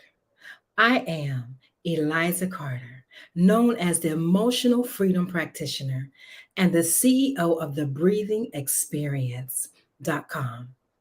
As your anchor for this morning on the Black Business Network, the Black Business Network is a 24-hour business network showcasing Black businesses, business owners, entrepreneurs, and thought leaders worldwide. We have speakers from North Carolina, London, Singapore, Africa, Japan, and cities all over the United States. The Black Business Network is a global community sharing its business knowledge to empower, to inspire, and to educate businesses about business. Our next dynamic speaker is the CEO of Bukeida Blakemore, born Gretchen Elizabeth, but changed her name to Bukeida when she was 6 years old with her parents' blessings. Bukeida is known for inspirational speaking and singing to audiences all over the world. For 20 years, she has traveled the world creating conferences, music, workshops, group discussions on the importance of self-worth.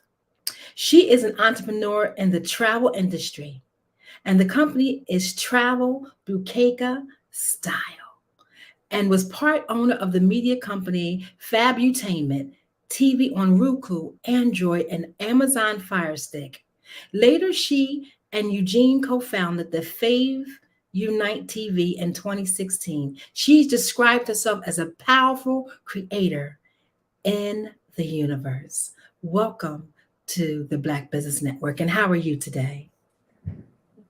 I am wonderful. Thank you so much, Eliza, for that beautiful introduction. I appreciate it so much. You're very welcome. I look forward to hearing you. And genius is common, and I will see you on the other side. Thank you.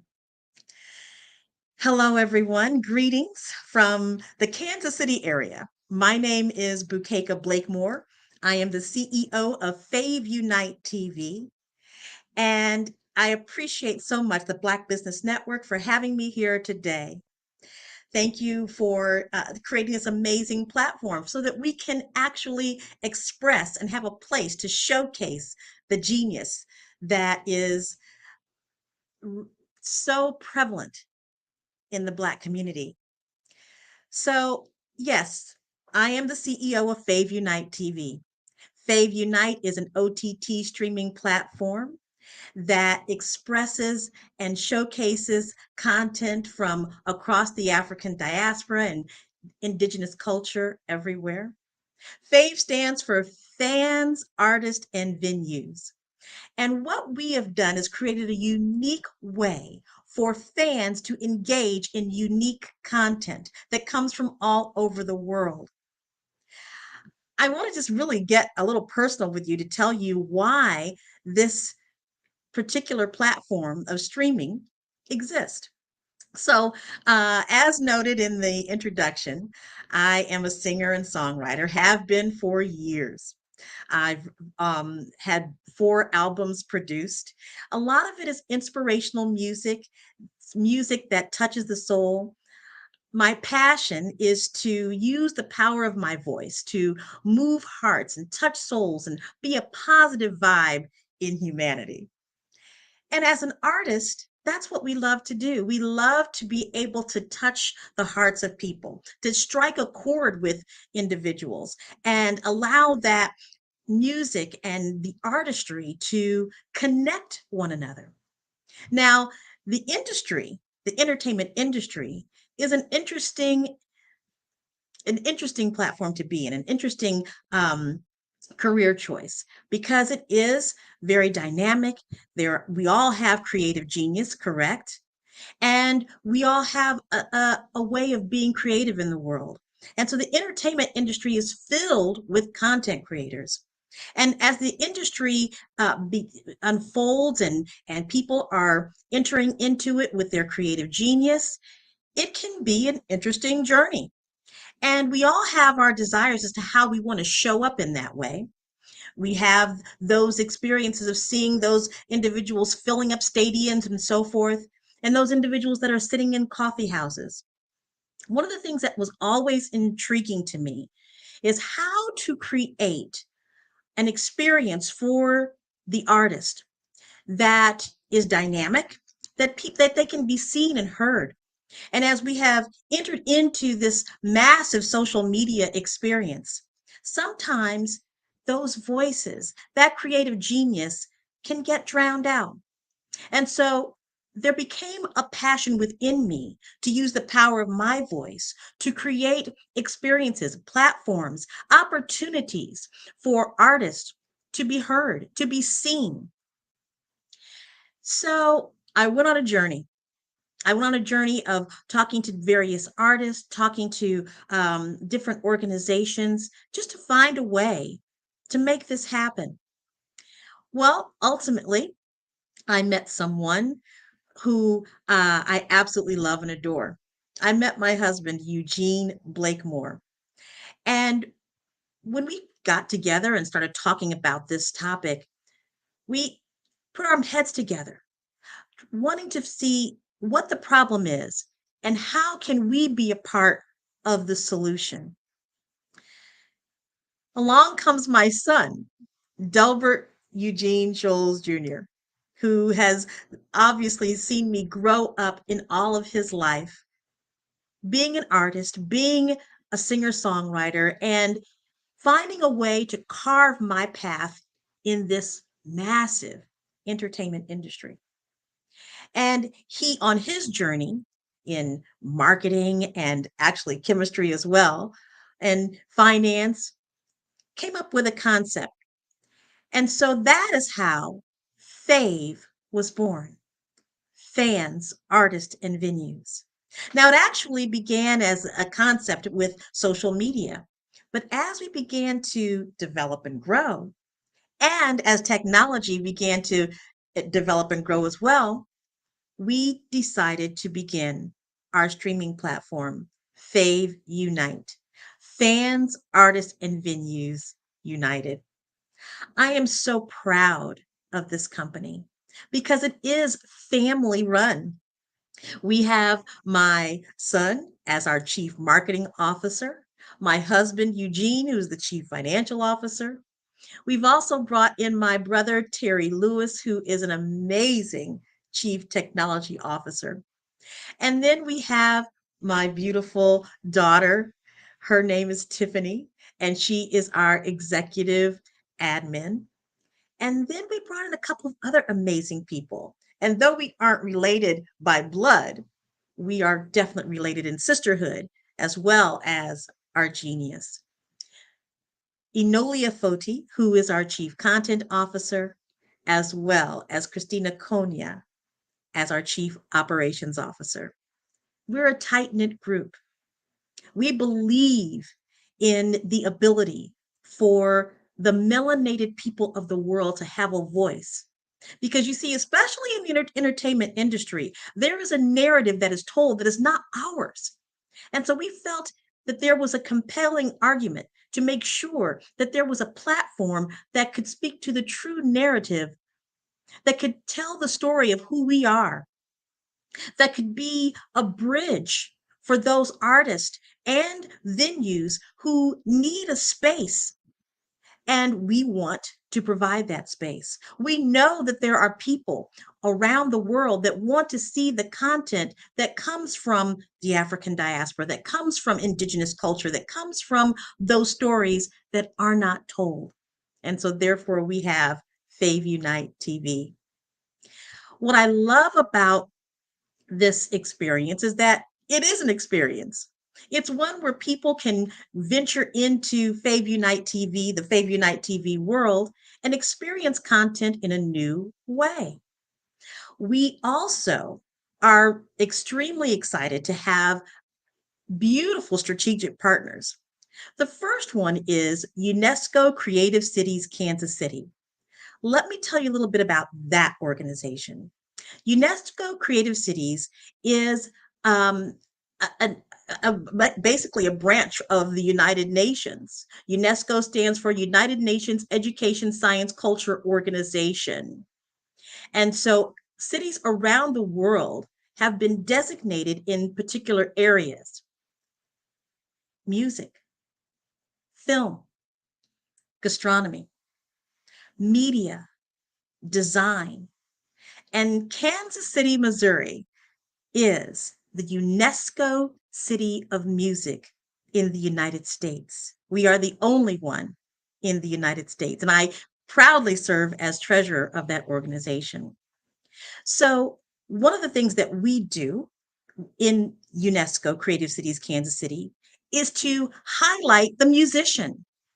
As a city of music, we are focused on we promote all types of music, but Kansas City, of course, has a staple, and that's jazz, one of my favorite types of music to perform. So with this strategic partnership, the content that comes from UNESCO cities around the world of music and others are able to showcase their creative genius on our platform. So when you go to faveunitetv.com, you'll see some of the artists that are reflected in UNESCO Creative Cities of Music Kansas City. Flautist Amber Underwood, pianist Angela Ward, and so many more. We are so excited to have that strategic partnership on Fave Unite TV. The other strategic partner that we're excited about is Vision Afrique Development. We're excited because they are going to be helping bring in content from all over the continent of Africa, from film to music, for podcasts, and so many other types of creative genius that we know exist on that continent, and giving the world a chance to see it from our platform. We're very excited for the collaboration that we have with these two amazing strategic partners. We also have a strategic partnership with You Think Indigo, a think tank out of North Carolina that is expanding across the globe. We're excited because of their entertainment division and our ability to work with them in having content on Fave Unite TV. This is an amazing experience that I, again, am so proud to be a part of. It really is an answer to a little girl's dream. I remember when my father, Dr. Robert Newby, asked me, "Honey, what do you want to do when you grow up?" And I said, "Dad, I really think I want to get into journalism." And, he said, "Well, that's great." And he says, "But you're a wonderful singer." And I said, "Well, got that from my mom, Joan Newby."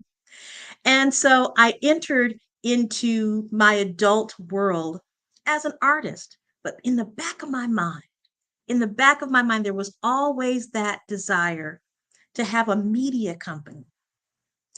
And I wasn't sure how it was going to happen. But you know what? As a woman of faith, it came to me. It came to me. And so, as the ability to begin operating my own streaming platform, my own over the top OTT streaming platform, it came to me. And so, not only am I able to help content creators all around the world live their dreams, trust and believe, I am living mine. You heard in the introduction that a part of my work is as an inspirational and motivational speaker, and the ability to help people understand their worth. One of the things that is very clear to me, and you heard about it, or you kind of got a glimpse of my experience with self-worth entering the entertainment industry. Our self-worth is inherent. You can't take it away. It doesn't leave you, because as a being, you are worthy. And that's the message that I also have on the show, Worthy of Wonderful, which you will see on Fave Unite TV. The ability to know your worth, be anchored in it, and do all that you do from that place of knowing your inherent worth is so critically important. It's important to you as an individual to know that when you wake up in the morning, you are worthy. And when you go to bed at night, you are worthy. And as you stand and live in that sense of worth, you are passing that down generation to generation to generation. Knowing our inherent worth means that we are able to express ourselves in greater ways. It means that we're able to speak more clearly, that our thoughts come from a place of knowing that we are worthy.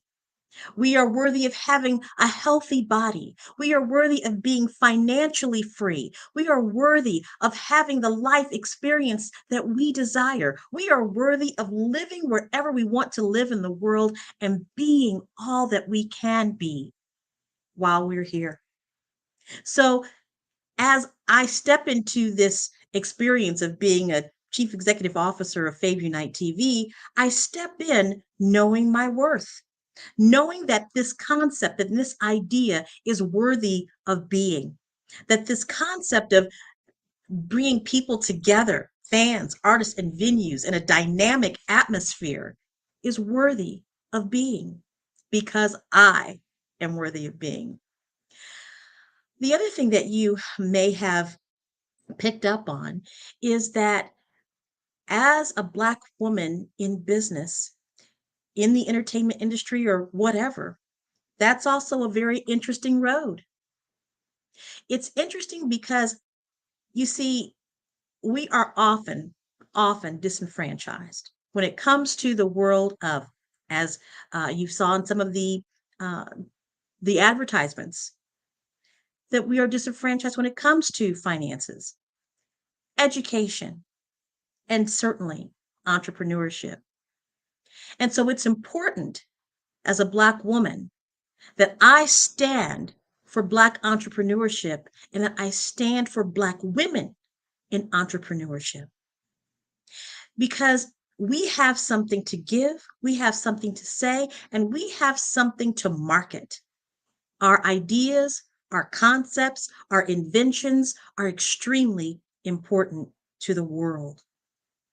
And it is important that we acknowledge that we have stepped into that world of entrepreneurship, of invention, of business ownership, because we have so many young girls who are looking at us, watching us, wondering how they're going to make their way in the world, whether they are artists, whether they are bakers, whether they are in the world of finance, whatever it is. They need to see us. They need to see us stepping out and stepping into our genius.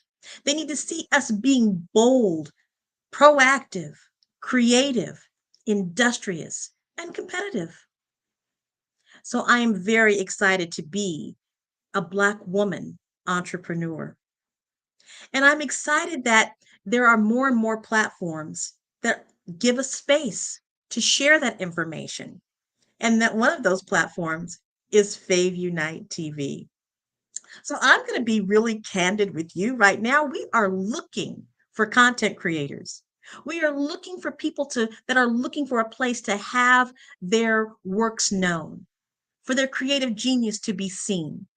And so I would invite you to go to faveunitetv.com. That's FAVUNITETV.com and see some of the content that is there. We're looking for Black women filmmakers, Black women entrepreneurs. We're looking for Black businesses, period, because we have a voice and a stake in the success of our people. And so I would love to have you join us on that journey. And as a supporter of Black businesses, we want you to subscribe. Yes, we do. We are offering an introductory price of $2.99. And because you're jumping in early, we're going to discount you $1. So subscribe for $1.99 on faveunitetv.com. Explore the content, be a part of the platform, and as a business, advertise on faveunitetv.com. I want to tell you a little bit about my background. You heard in the bio and the introduction that I was born, my parents named me Gretchen Elizabeth in 1962. And that was at the height of the civil rights movement. In fact, of course, you know that we are celebrating 60 years of the March on Washington. So that's the world I grew up in. And my parents named me Gretchen Elizabeth. But because we were surrounded by amazing people from all over the world, and they had these incredible names, I wanted one of those names too. And so I just simply asked my parents, can I have an African name? I want an African name. And so my parents gave me a book that listed African names from all across the continent. And I landed on this one, Bukeka. Bukeka, as far as I can remember in that book, had something to do with princess. And as a little 6-year-old girl, well, I just knew that I was a princess. And so therefore that name was for me. And so I chose Bukeka as my first name, which comes from South Africa, from the Xhosa language. And then I chose a middle name, Bosede. Bosede means born on Sunday. So as a little girl, I stepped out of the name Gretchen Elizabeth and stepped into Bukeka Bosede. So I really wasn't sure how impactful that was until I became an adult and started telling people that when I was 6 years old, I changed my name from Gretchen Elizabeth to Bukeka Bosede. And that was compelling to so many people that it inspired me to tell the story more and more and more. Eventually, I did travel to South Africa and I met with a group of ministers. We were sitting at a table at the Novalis Ubuntu Center in Cape Town, and each person giving an introduction of themselves. When it came to me, these beautiful smiling faces said, how did you come to have that name? And I told them, well, my parents named me Gretchen Elizabeth when I was born, but when I was 6, I chose the name Bukeka. And they told me, Bukeka, because you were such a little girl when you chose that name, believe me, you were ordained by God to do something wonderful. And I have felt that way ever since. So, as a woman in business, in entertainment, that has grown up in the most powerful time in our history, I bring a certain element to entrepreneurship. I bring the element of having and telling and adopting and choosing a narrative that speaks to me. I bring to this industry a unique voice of talent, music, entrepreneurship into the world of streaming platforms. And because I have such a magnificent and dynamic team working with me, it all comes to life. It all comes to life in a way that you have not seen before. I'm very proud of the fact that there are many other channels that are focusing on the content that comes from our people, from melanated people around the world. And I am proud to be one of those platforms, Fave Unite TV. You're going to see on that channel all kinds of different content. You're going to see education and inspiration, my dear friend Enolia and her master classes. You're going to see information regarding the indigenous people of Peru from Dr. Linda Tello. You're going to see an amazing artist there by the name of Felix Fury from Vision Afrique Development. And you're going to see an amazing filmmaker by the name of Ronald Dillard Jr., who's brought 4 of his amazing short films to our channel. When We Pray on Them, The Color in Your Eyes, A Monster, as well as Unbrotherly Love. With one of the channels that were categories that I mentioned to you, Vision Afrique Development, I want to say a special hello to Dr. Sebastian Copulande, who is president of Vision Afrique Development, for having a vision to bring this content from all over Africa to come through FaveUniteTV.com, as well as our beautiful, beautiful Queen Mother, Duchess Winfred Chitonga. We are so excited to be working with them, and you're going to see more. You see, it is time, my friends. It is time to subscribe to the narrative of our own. It's time to set our sights for greater ways of being seen in the world on this new frontier of streaming platforms and taking control and taking back our power to express ourselves in our own way. This is an important time in our history because this time in history means that we must have a platform that not only tells our future in technology, in finance, and in other ways, and in particular creative ways as well, but to be able to have a platform that showcases our history, that talks about the things that we have contributed to all areas of the world throughout the diaspora. This is the time. Now is the time to express our true selves to the world so that they know beyond a shadow of a doubt that those of melanated skin have been and always will be an important factor in the expression of humanity. My passion is to use the power of my voice, again, to be a positive vibe in humanity, to use the power of my voice to express love, joy, peace, and harmony, and to use the power of my voice to be a way that people can connect to one another. So, how do you get onto FaveUniteTV.com? Well, you first need to go to the site, FaveUniteTV.com. And then you're going to see various ways in which you can see content. First of all, we offer a way for you to browse through the content and just see what's available.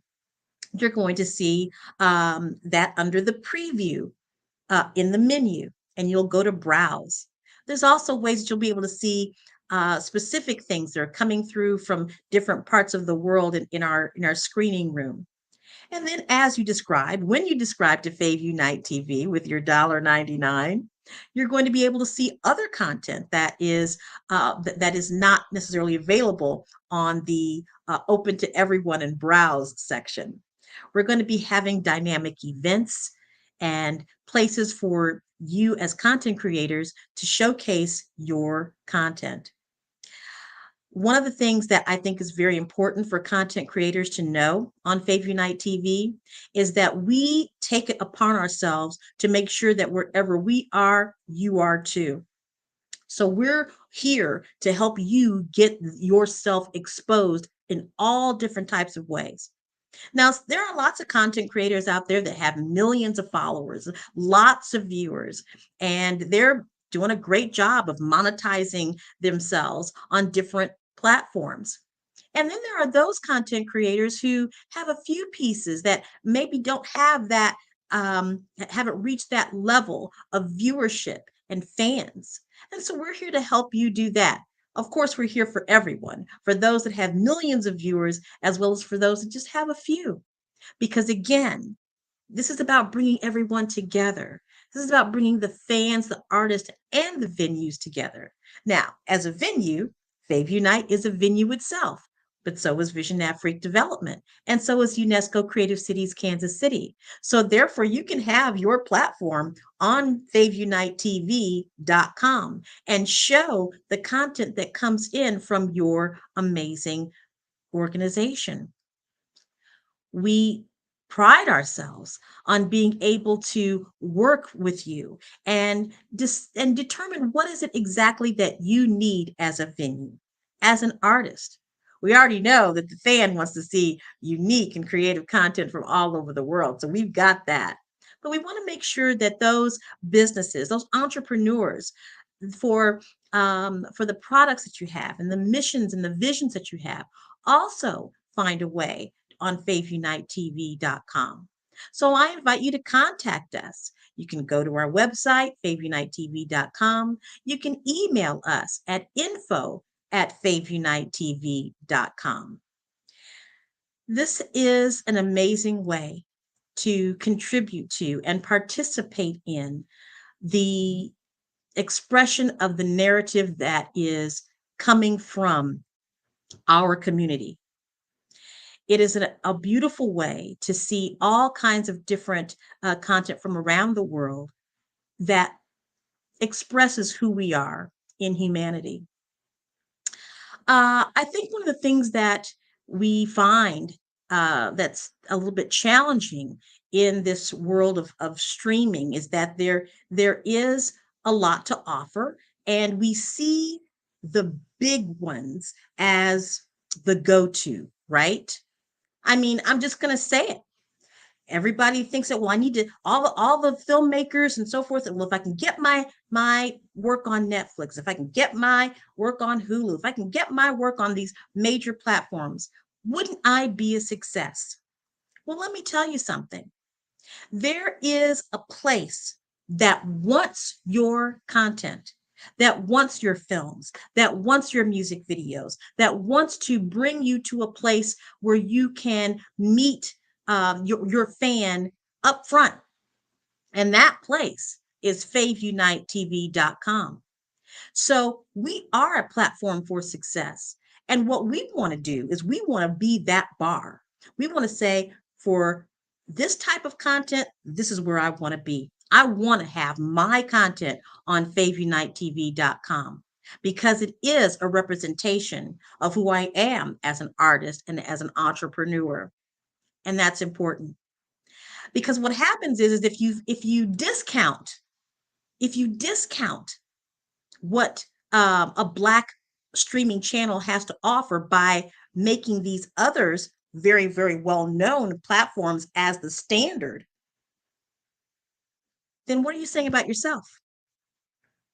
What are you saying about who you are as a melanated individual if your content can only be seen on platforms that don't necessarily reflect who you are? I want you to know that we are here for you, that we are here for you in the most dynamic way. This is important. This is important. We are looking for new as well as established artists to come to faveunitetv.com. The world is big. There is so much to offer. We are creative geniuses all around the world. We want you to know that you can come to faveunitetv.com, that you are supported. For those of you that are musicians, we have UNESCO Creative Cities of Music. We have Silly Money Records, our own record label. We have so many ways that you can connect with us through helping you improve what you're wanting to do as an artist, from educational platforms and classes and ways that you can learn more about how to improve your craft.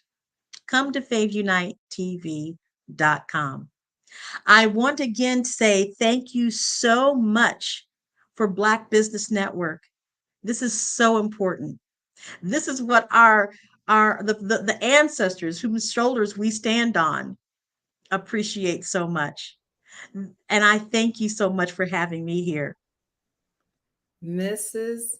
Bukeka, I'm serious. I am so elated with you. And I'm going to tell you why.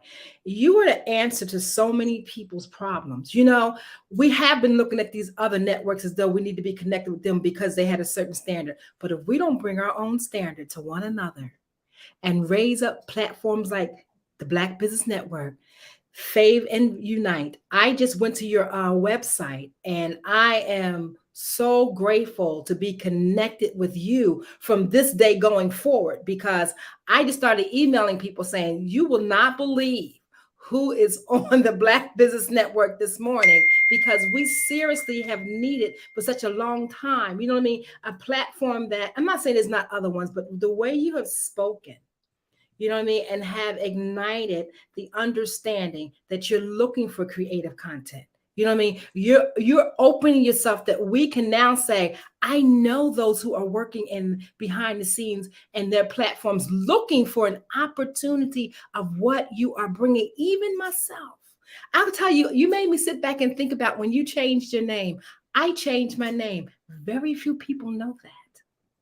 I took my middle name and made it my first name, and made my first name my middle name, because growing up, I did not believe that name fit me. And even though my middle name meant one of God's most precious gifts, that's why my father and my mother named it. But I'm telling you, you bring women full figured to the front. And I'll tell you why. It's because, as we know, Black women's businesses are the fastest growing businesses. But how much are we really growing? You know what I mean? If we're not connected and unifying ourselves together, because you've got the juice I need. I got some content I can bring to you. You know what I mean? And so uniting, the name of the company was so well put together. So well put together. I'm telling you, Miss Bukeka, wow, wow, wow, wow. Thank you so much for allowing us to stand up. You know what I mean? Because I know, you know, if we don't expose ourselves more and more on this beautiful platform, the Black Business Network, then we understand we've been in the back far too long. We have the keys to the kingdom to do what we need to do for ourselves, because nobody can do it if we don't do it for ourselves. So I am so grateful. Can you tell us the website again, just so everybody hears it? Well, thank you so very much. It's been an absolute pleasure. I just can't thank you so much for having me. And again, if you're wanting to get to faveunitetv.com, just go ahead and email. Again, that's info@faveunitetv. .com, and of course the website is faveunitetv.com. And this has been a real pleasure and delight, and I hope I've answered all your questions. You have. I believe you took us down a journey to understand once again that this is the platform that can be exposed to the entire world. You've already been doing the legwork. You've already put the vision and brought it forward, And so now it's just for us who've been looking and waiting and building to just let it go, connect with you, faveunite.com. If we have an email or question, we can go to info@faveunite.com, and that is faveunite.com. I am just blown away today with the information that you shared and the genuineness for understanding that we already are worthy. We are already worthy.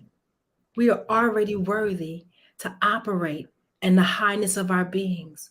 We are some of the most highly gifted people in the planet.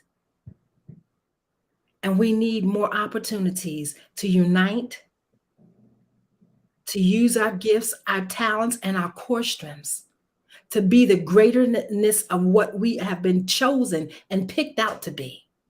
And you've said it so eloquently well. So I'm so grateful. I will be right there on faveunite.com. I'm telling and sharing it with my inner and outer circle, because I know the value that you've expressed today is the answer to our prayers. You are in the right place at the right time. The Black Business Network opens again for its Black Business Olympics, a 24/7 broadcast on business, strategies, global branding, social media marketing, finance, advertisement, and much, much more. Featuring the top, most powerful entrepreneurs and speakers and thought leaders from all around the world as they gather together for this phenomenal event.